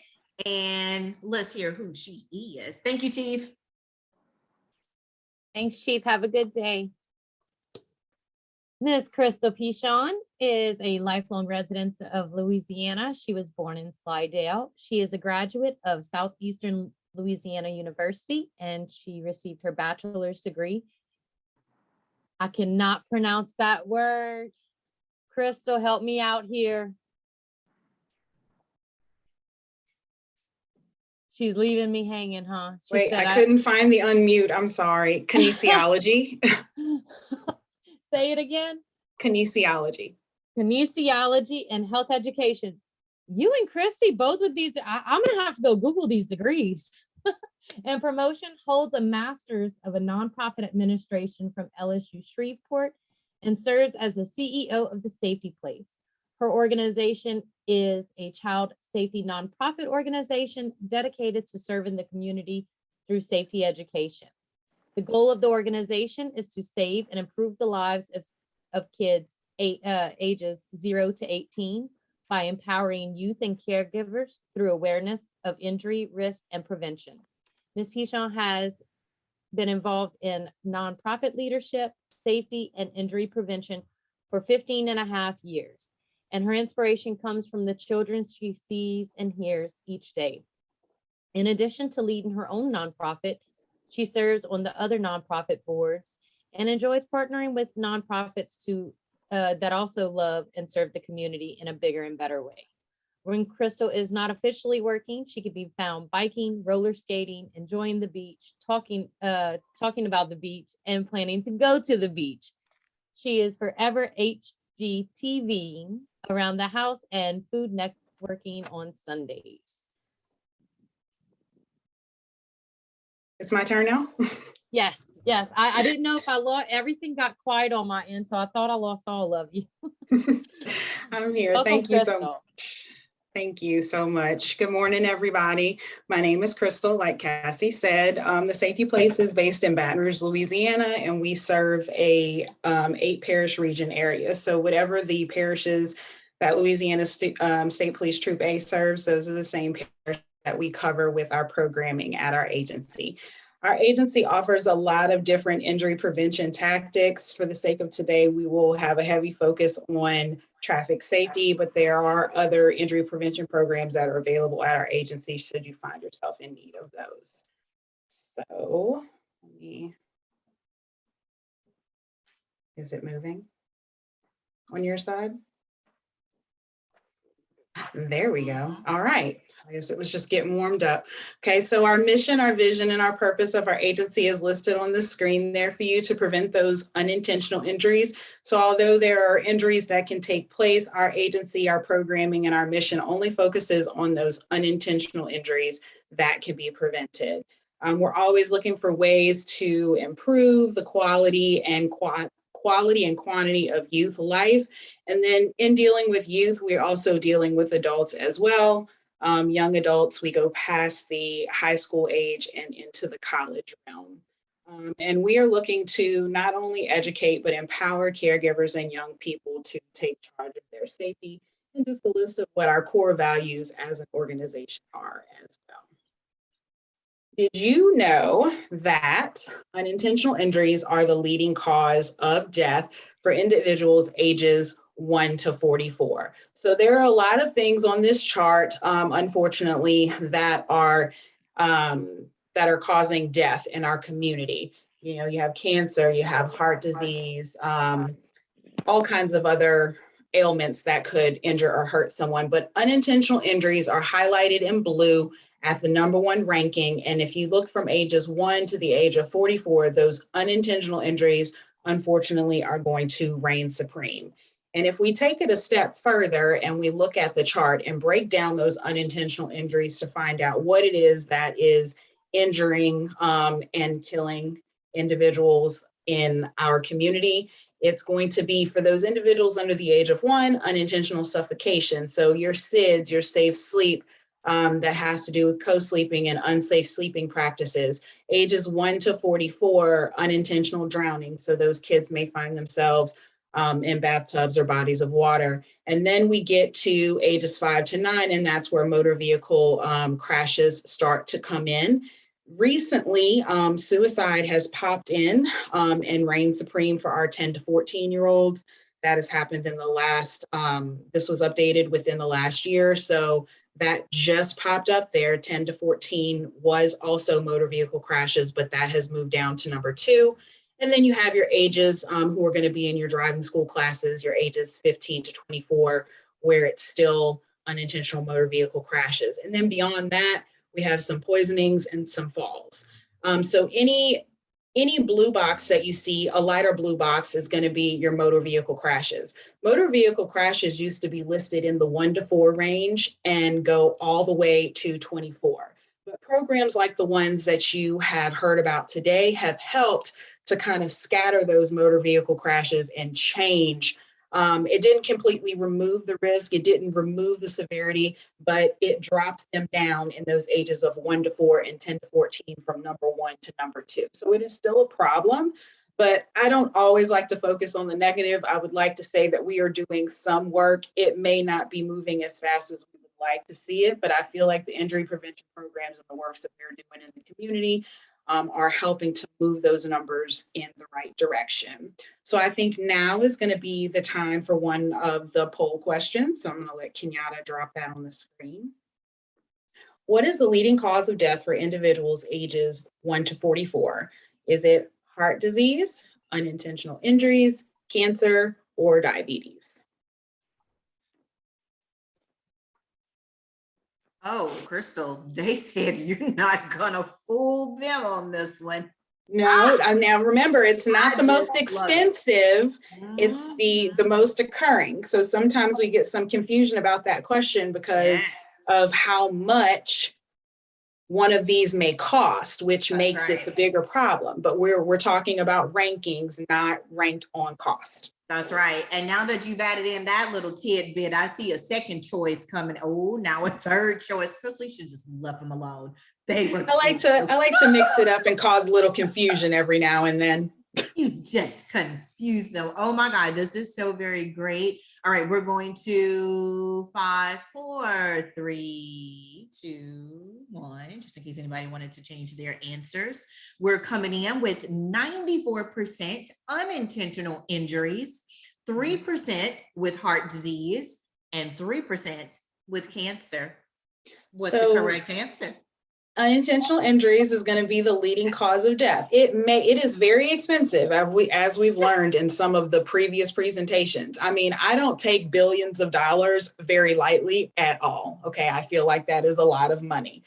It is the number one cause of death. It may not be the most expensive cause of death, because if you think about it, with cancer and heart disease, those are very long-term treatment plans, and the medical bills pile up and they're more expensive. What happens with motor vehicle crashes is, unfortunately, you do have those severe crashes, which are higher than our deaths. But typically, if you crash, you die, the bill is wrapped up at the funeral in a lot of cases. So this is not something that we're paying for years and years and years and years, which is why I would imagine that it's not as expensive as the long-term medical care that you may receive for cancer or heart disease or something like that. But it is a significant mention that because of the moderate to severe injuries that supersede the deaths, it is an expensive cost. It still falls at number one because it occurs more, but it may not be the most expensive. All right, so we are going to move on to the next slide, I think. All right, so our organization programming. So you saw the charts that were listed before. Our programming is very data-driven. It's based on what we are seeing the most incidences. It's based on community need. So not only are we paying attention to national data and local data, we are also paying attention to community needs assessments and what the community is stating that it needs and it would like to see.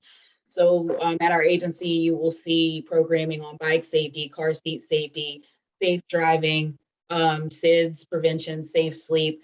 We also have a gun safety program, and we are partnering with other like-minded agencies who are looking to help the mental health and mental safety to address the suicide situation that we are seeing in our community right now. But for the sake of today, we are going to focus on safe driving, our Ready, Set, Drive program, the program components and activities that might be available to you and your students if you're in our area. So the safety topics that are covered are going to be injury prevention, young driver risk, seatbelt safety, distracted driving. We touch on the Louisiana law, impaired driving and alcohol prevention, speeding risk, and traffic safety topics that are important to individuals in and around vehicles. So we take pride in successfully delivering life-saving data-driven programs using unique and hands-on and fun learning methods.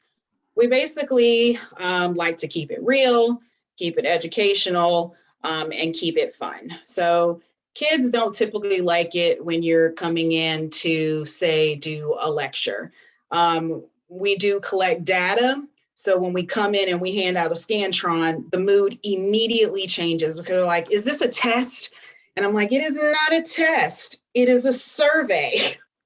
We want to know what you know now and what you know after. It's really a measurement of how good of a job I'm doing, because I want you to know more after you hear from me than what you did before you heard from me. I said, so really, it's a more of a test for me than for you. I try to lighten the mood as much as I can with some trickery, but to make sure that we get the data that we need to ensure that we are delivering a program that is efficient and effective for our students.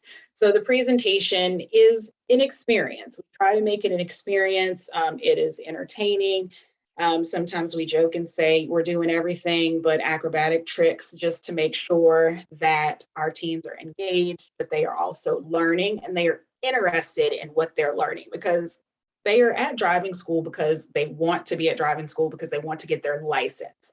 They're not necessarily there because they want to sit through 40 hours of classroom lecture. So we try to keep it as fun and light as possible. We utilize engaging videos. We have active group discussions between instructors and between the students. We have an array of games and activities. We even engage in some friendly competition to spice it up a little bit. We offer driving simulation, impairment simulation with the goggles, driving simulation. You'll see pictures later. They'll come through computerized driving simulation and through active driving simulation. We have community outreach events that we partner with like-minded agencies and coalition members to host throughout the community, youth programs, and school settings. We participate in a lot of social media engagement, and we even conduct traffic safety campaigns at schools with local youth groups. So the program process is a pre-test, post-test. So what it would look like when we come into your classroom is there are things that are handed out to your students, and they participate in a pre-test. While they're doing that, we are also collecting demographic data for the specifics on the individuals that we are reaching, sex of the individual, the race of the individual, how many people, what area we're in, what grade level they're in, just so that we can make sure that we are diverse in our reach and make adjustments where needed. Then they have the education experience or the PowerPoint presentation and education, the education portion of the program. And then we also conduct some program evaluation with any adults in the room who witness the program while the students are going through that. So our team is intentional about evaluating our programs to ensure positive behavior change, and effective data collection is also an essential piece of making sure that that happens. So we work to ensure that through our methods that our program content is effective, it's relevant, it's engaging, it's educational, and that it's fun and entertaining for our students. We like to include positive reinforcement, positive peer pressure, and make sure that when possible, we are utilizing the latest technology, because we also know that that is important to students.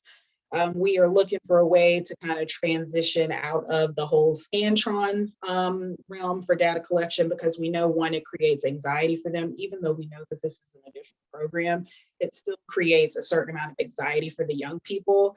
But in the school setting, the schools like it because it helps to prepare them for the standardized testing, which is a priority of schools when you are in that setting. But for driving schools, we may have a little bit more flexibility not to utilize the Scantron and possibly use some interactive technology where data is collected within the presentation and the program. So these are just some pictures. I mentioned some forms of education and forms of simulation. You'll see that there are images on the screen of our computerized driving simulator, our fatal vision impairment simulation, and our simulated impaired driving experience go-kart.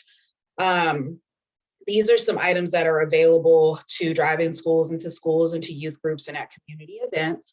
We have recently experienced some burglaries, and we are in the process of repairing and replacing any equipment that may have been stolen or damaged. But whenever you call to ask if our program is available, or if you reach out to ask if the program is available, we can keep you updated on what's available and when it's available. So the computerized driving simulator is probably going to be one of the first that are going to be repaired. I'm actually on my way there after I leave here to meet with the technician to make sure that everything is in working order. We have all the pieces and parts to repair what was damaged during the burglary for our go-kart and have all the replacement pieces. But there are very specific countermeasures that have to be met for the go-kart to be brought into a situation, as far as like the surface that we would be driving on, how big the space is and things like that. The go-kart serves as a good educational tool for more of a community event setting, because it is very heavy lifting and it takes several people to run the go-kart. So in the driving school setting, we've tried it a few times. It's a really heavy lift. There's just not enough volunteers and times to really incorporate it at every driving school that we attend. And it's a very rapid schedule. It's a very heavy schedule that we have. But if, say, in your area, we were to set up a safe driving fair or something like that, where coalition members come together to host, several hour event, that may be a good setting for the go-kart to be present. But the computerized driving simulator is included with the classroom presentation because that's an easier lift. Okay, so this is going to be a quick activity. This is just a sample of one of the interactive and engaging videos that the students may experience during the class portion.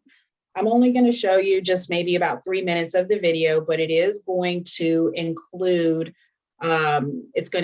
some engagement from you. So just make sure that you follow the instructions of the video.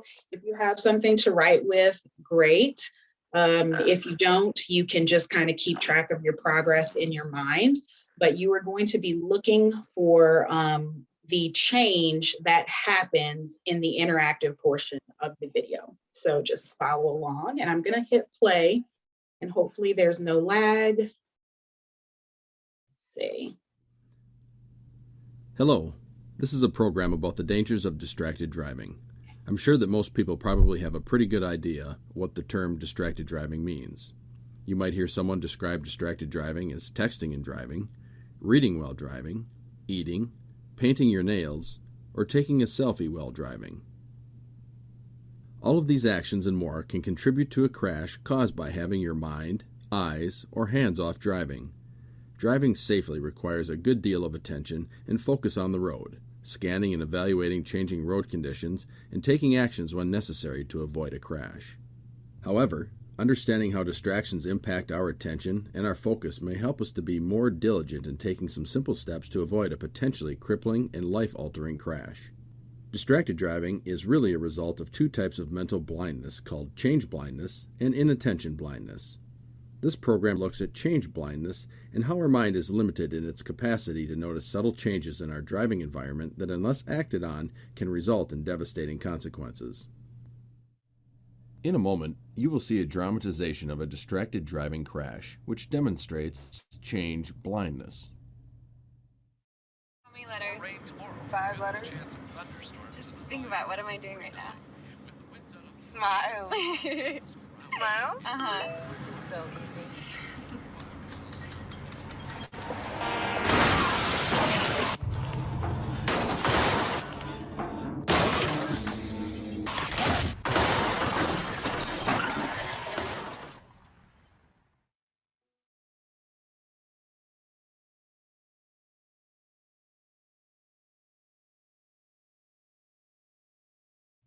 As you watch this video clip, did you notice how the driver shifts her glance between looking at her phone and looking ahead?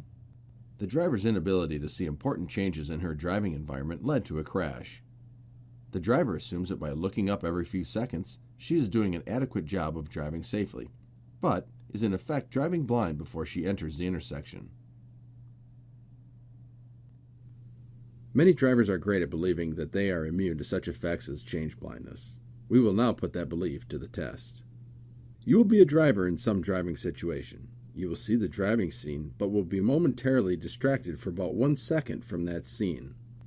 When your glance is back to the driving scene, see if you can identify what's changed. You will have a sheet of each driving scene for you to record what's changed. Beware, not all scenes have changes, so you have to be extra diligent in your observational powers. Let's do an example scene before we begin. See if you can notice the change.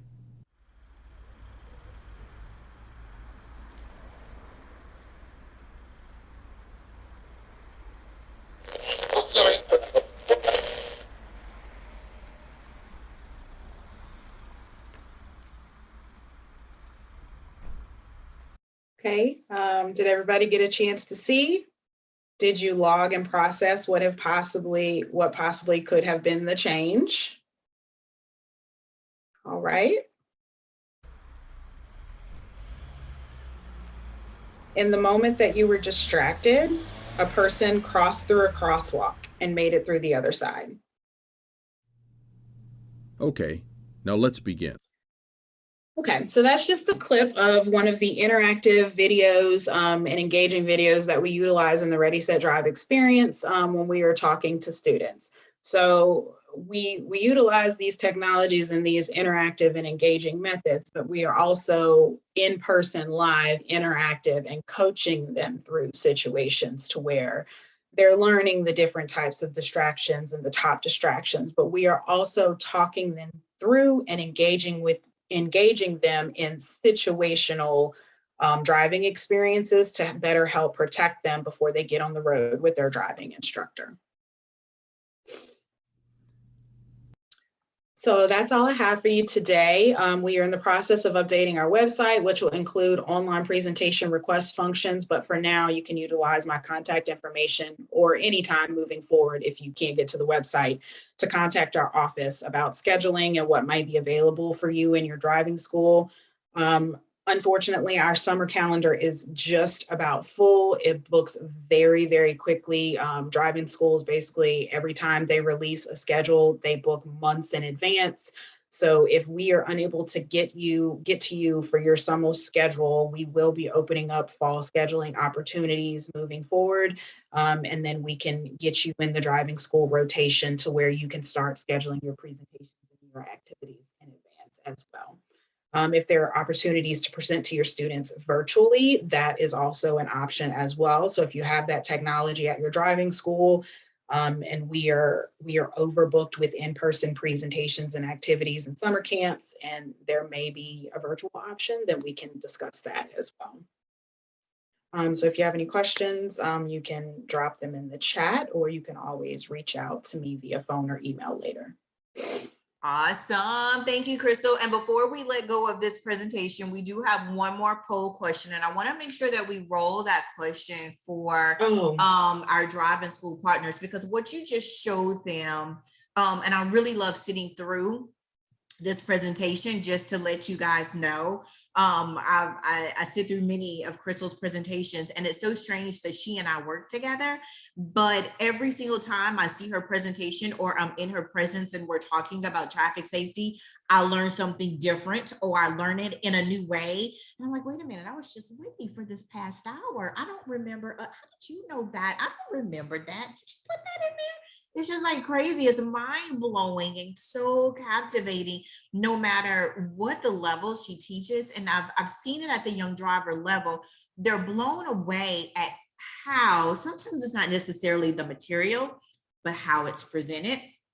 And I've seen her in her presentation with young drivers. And when I tell you they are having fun in the name of safety, how dare you make safety so fun, Crystal, right? It's supposed to be boring and threatening and we're all going to die because of it. And no, that's not what it is.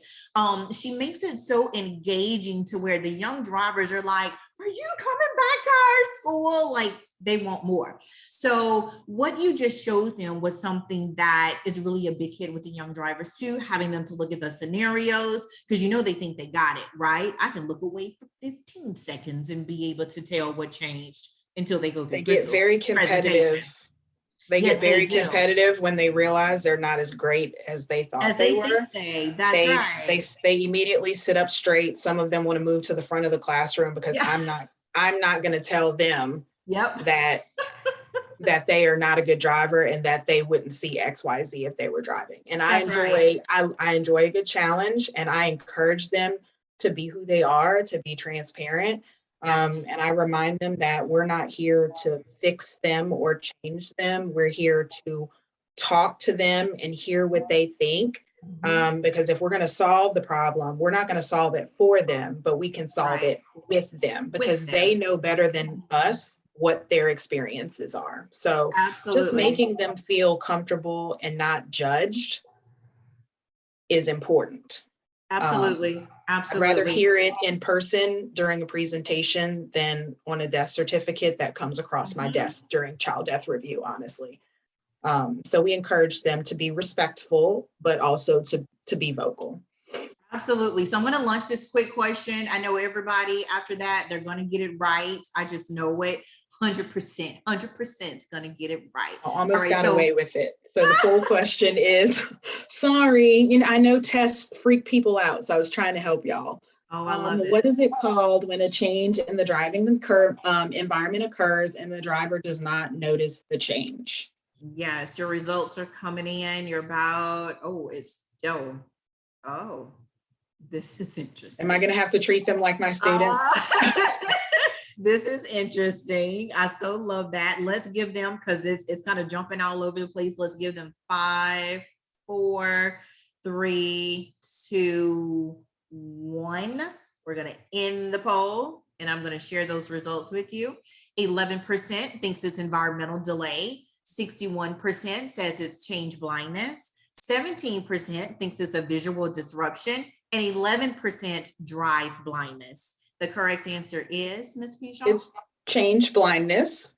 Okay, I understand that we can use our synonyms in the adult world, and you might say that means the same exact thing. I gave Cassie and Kenyatta the right answer and told them to make up some other stuff. So if you're like, that means the same thing, okay. But for the sake of the test, and if we were in class and I was handing out prizes, I would throw you an airhead and say, don't be an airhead, drive safely, or don't blow your life, and give them a blow pop. So if you pick change blindness, you would have been rewarded, and everyone else, you would have gotten a nice try. Yes.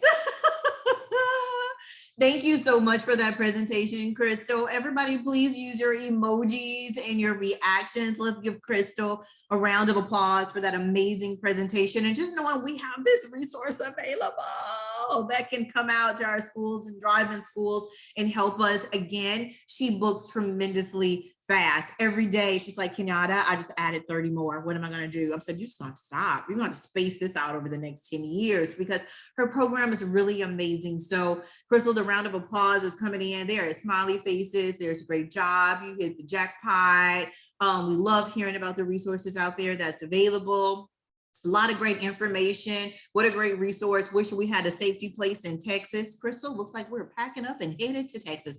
Well, Christy, we can talk. I feel like there's something we could do together. We are headed to Texas. Thank you guys so much. I want to give you just one moment because I know Cassie and I are getting ready to wrap you up, get you off this call. If anybody has a quick question for Crystal, drop it in the chat pod. While you are dropping that in the chat pod, I'm going to turn it over to Cassie for one quick moment. Cassie has a final document that she wants to share with you guys that will be mind-blowing and so helpful to you all in your schools. We would love for you as drive-in schools to pilot this document in your schools over the summer. You can take it in bits and pieces and use it how you please, but we would love your feedback from you and your students on what these activities was like. So I'm gonna give it to Cassie. If you're dropping questions in the chat pod, if you have any for Crystal, please continue to do that right now. Cassie, tell us about this distracted driving lesson plan. Thank you, Kenyatta. I will go through rather quickly, but like Kenyatta said, we are looking for driving schools that want to pilot this program. Y'all are the experts. We want your feedback. We want this to be the best distracted driving multidisciplinary unit of study that we can possibly have in the state of Louisiana. So just a little bit backstory, we have 9 coordinators throughout the state, and we all teamed up to produce what we hope will be a great tool for educators in that 9th to 12th grade range. It is the Destination Zero Deaths Distracted Driving Multidisciplinary Unit of Study. It is brand new, but we have made it to where it's user-friendly, it's interactive, and feasible in the classroom because the teacher can select whether it's a 10-minute activity or a 20-minute activity, or maybe one of these activities that can be a semester long. So we have objective. Well, it all starts with the letter to our faculty and staff member that's a pilot in the program, thanking them, just kind of giving a quick overview of what distracted or inattentive driver is and how we are excited to work with them. On the left, you'll see the table of contents.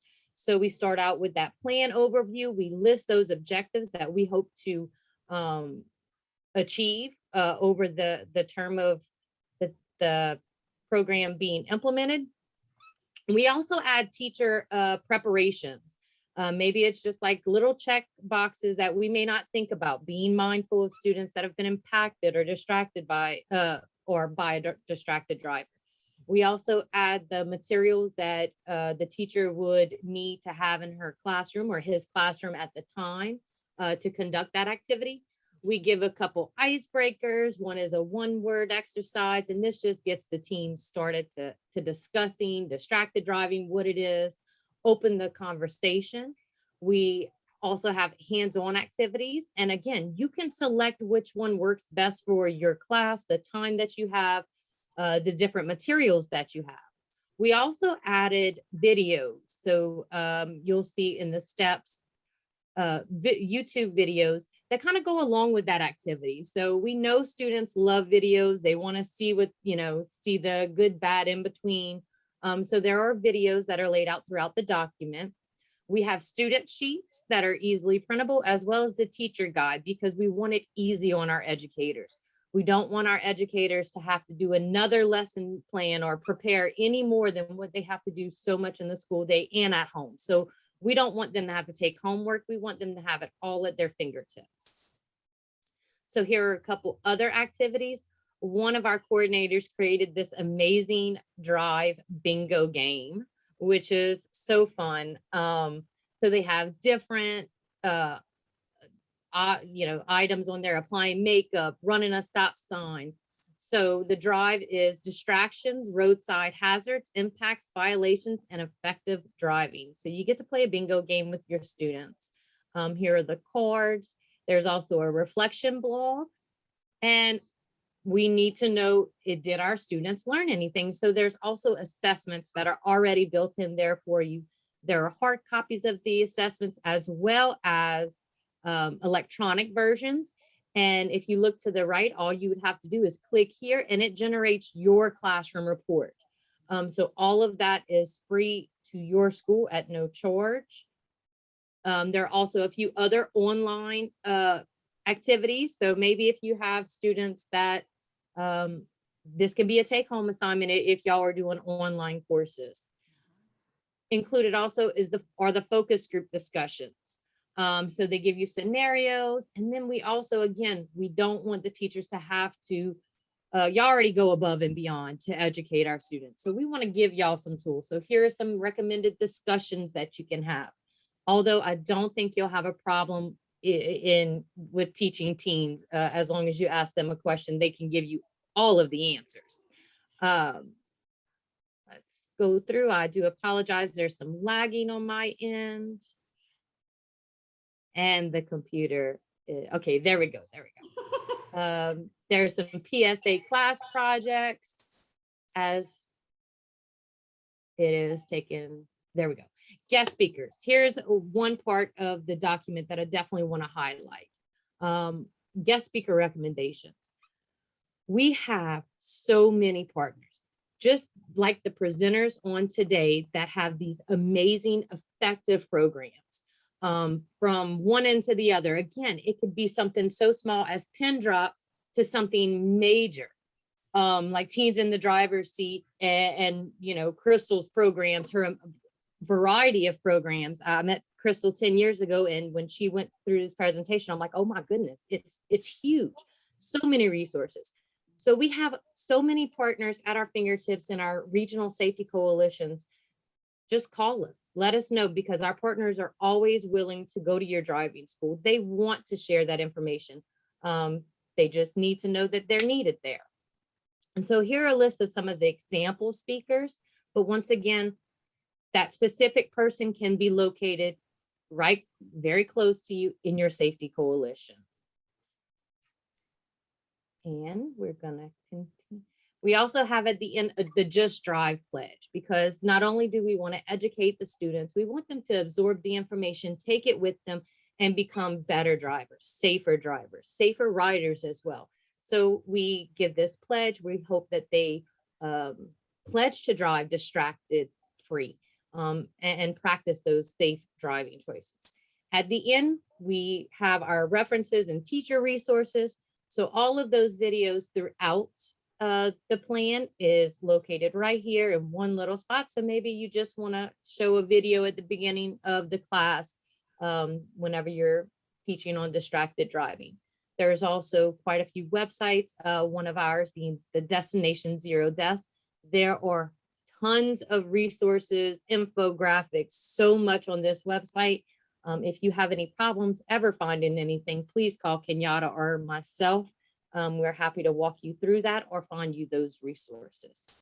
So that is it in a nutshell, just our statewide distracted driving plan that the coordinators, we worked on this for a year. But once again, not until it's implemented, not until that pilot program that driving school or high school takes this and says, okay, let me see what it's like to do in my class. And then taking all of that great feedback and just making it better. So if anyone on this call is interested in piloting this program for your summer course or any course, please do let us know because we definitely want to make sure that it is the best. We want it to work for you. We want it to be easy. We want it to be interactive, but we want it to be useful and educational as well.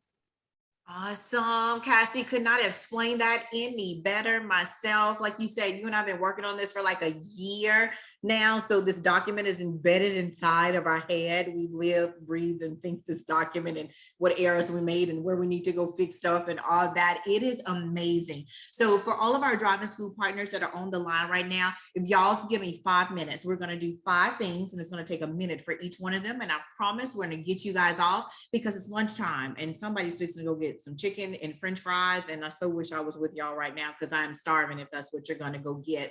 But give Cassie and I 5 more minutes of your time and we're going to wrap you up and get you off the call. The first thing, the distracted driving lesson plan that Cassie just went through and mentioned to you guys. We would love to have you guys pilot this in your schools over the summer, kind of use bits and pieces, kind of tell us what you think about it. If you are interested in doing so, and you would like a copy of this document, it is so free for you guys.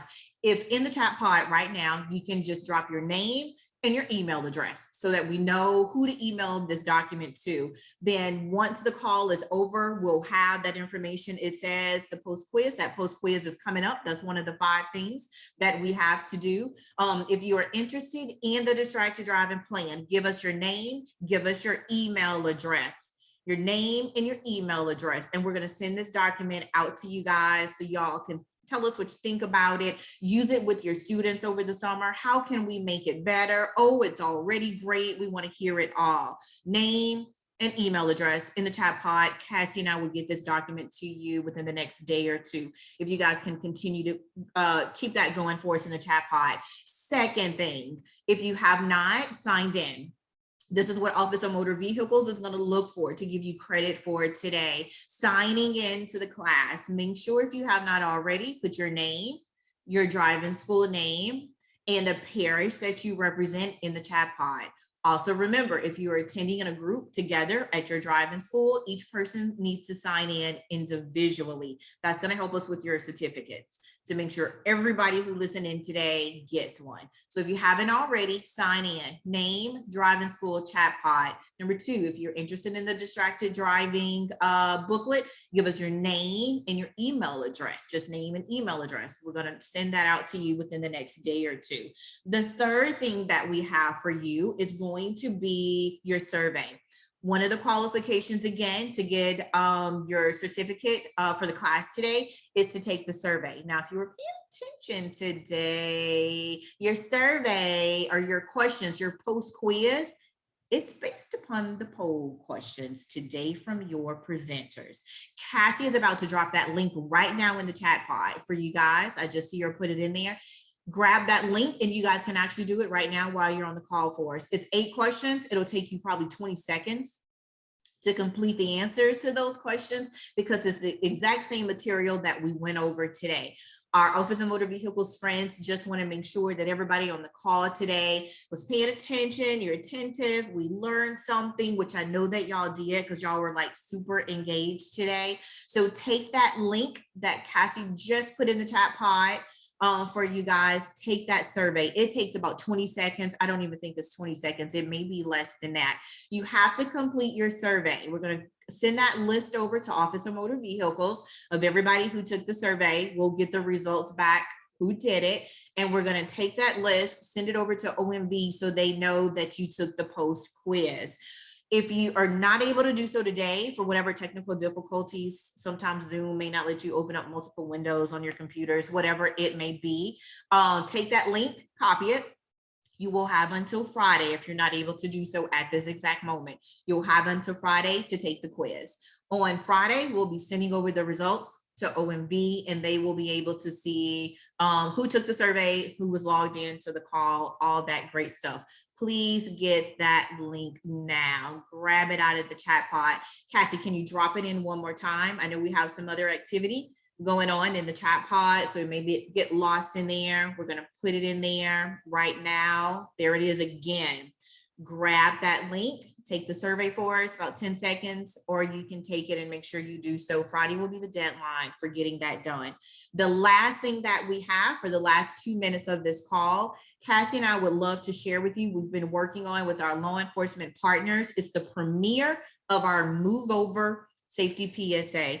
We all know when emergency officials are out there on the road, it's life or death for them to get to where they need to go. And many of our commuters and safety partners out there don't know which direction to go when an emergency vehicle is approaching them on the roadway. So our Capital Region and South Central partners, we got together, we produced a Move Over Safety PSA for our regions. It'll be dropping probably later this week or the beginning of next.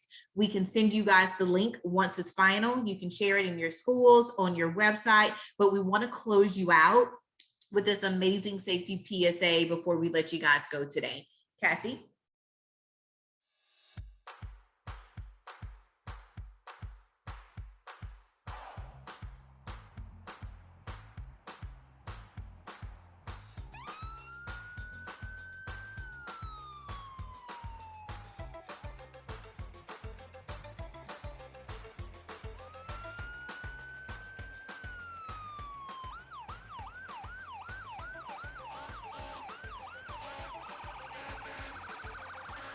Hey, what's this guy doing?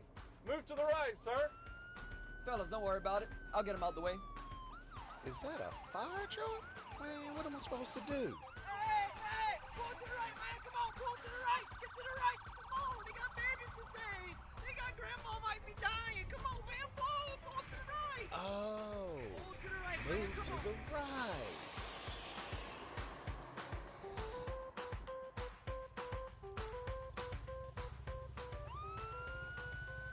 Man, is that a fire truck behind me? What should I do? Hey, is that Jared from the motorcycle club? Hey, Jared, move to the right. Really? I'll get him. Pull to the right, man. Pull to the right, man. Pull to the right. Somebody's dying. Pull.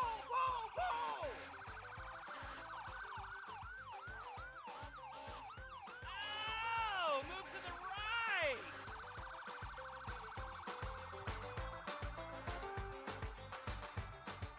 Hey, man, I'm en route to the Mardi Gras party. Yeah, I got the food, the drinks, everything. We're gonna have a great time. Oh, man, was that a fire truck behind me? Yep, I know the drill. I'm moving. I wonder what I should do. Should I speed up? Maybe stop? Slow You down? gotta pull to the right. Pull to the right, man. Somebody's house is burning right now. Somebody's grandma is having a heart attack.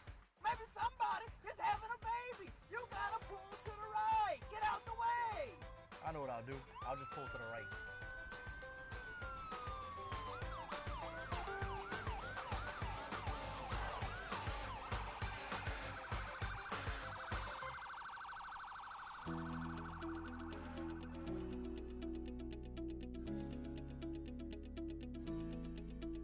When first responders, police, fire, and EMS are driving with their lights and sirens on, every second counts in reaching their destination. Move as far to the right as possible and come to a complete stop. It's not just courtesy or safety, it's the law. Remember, move right, Louisiana.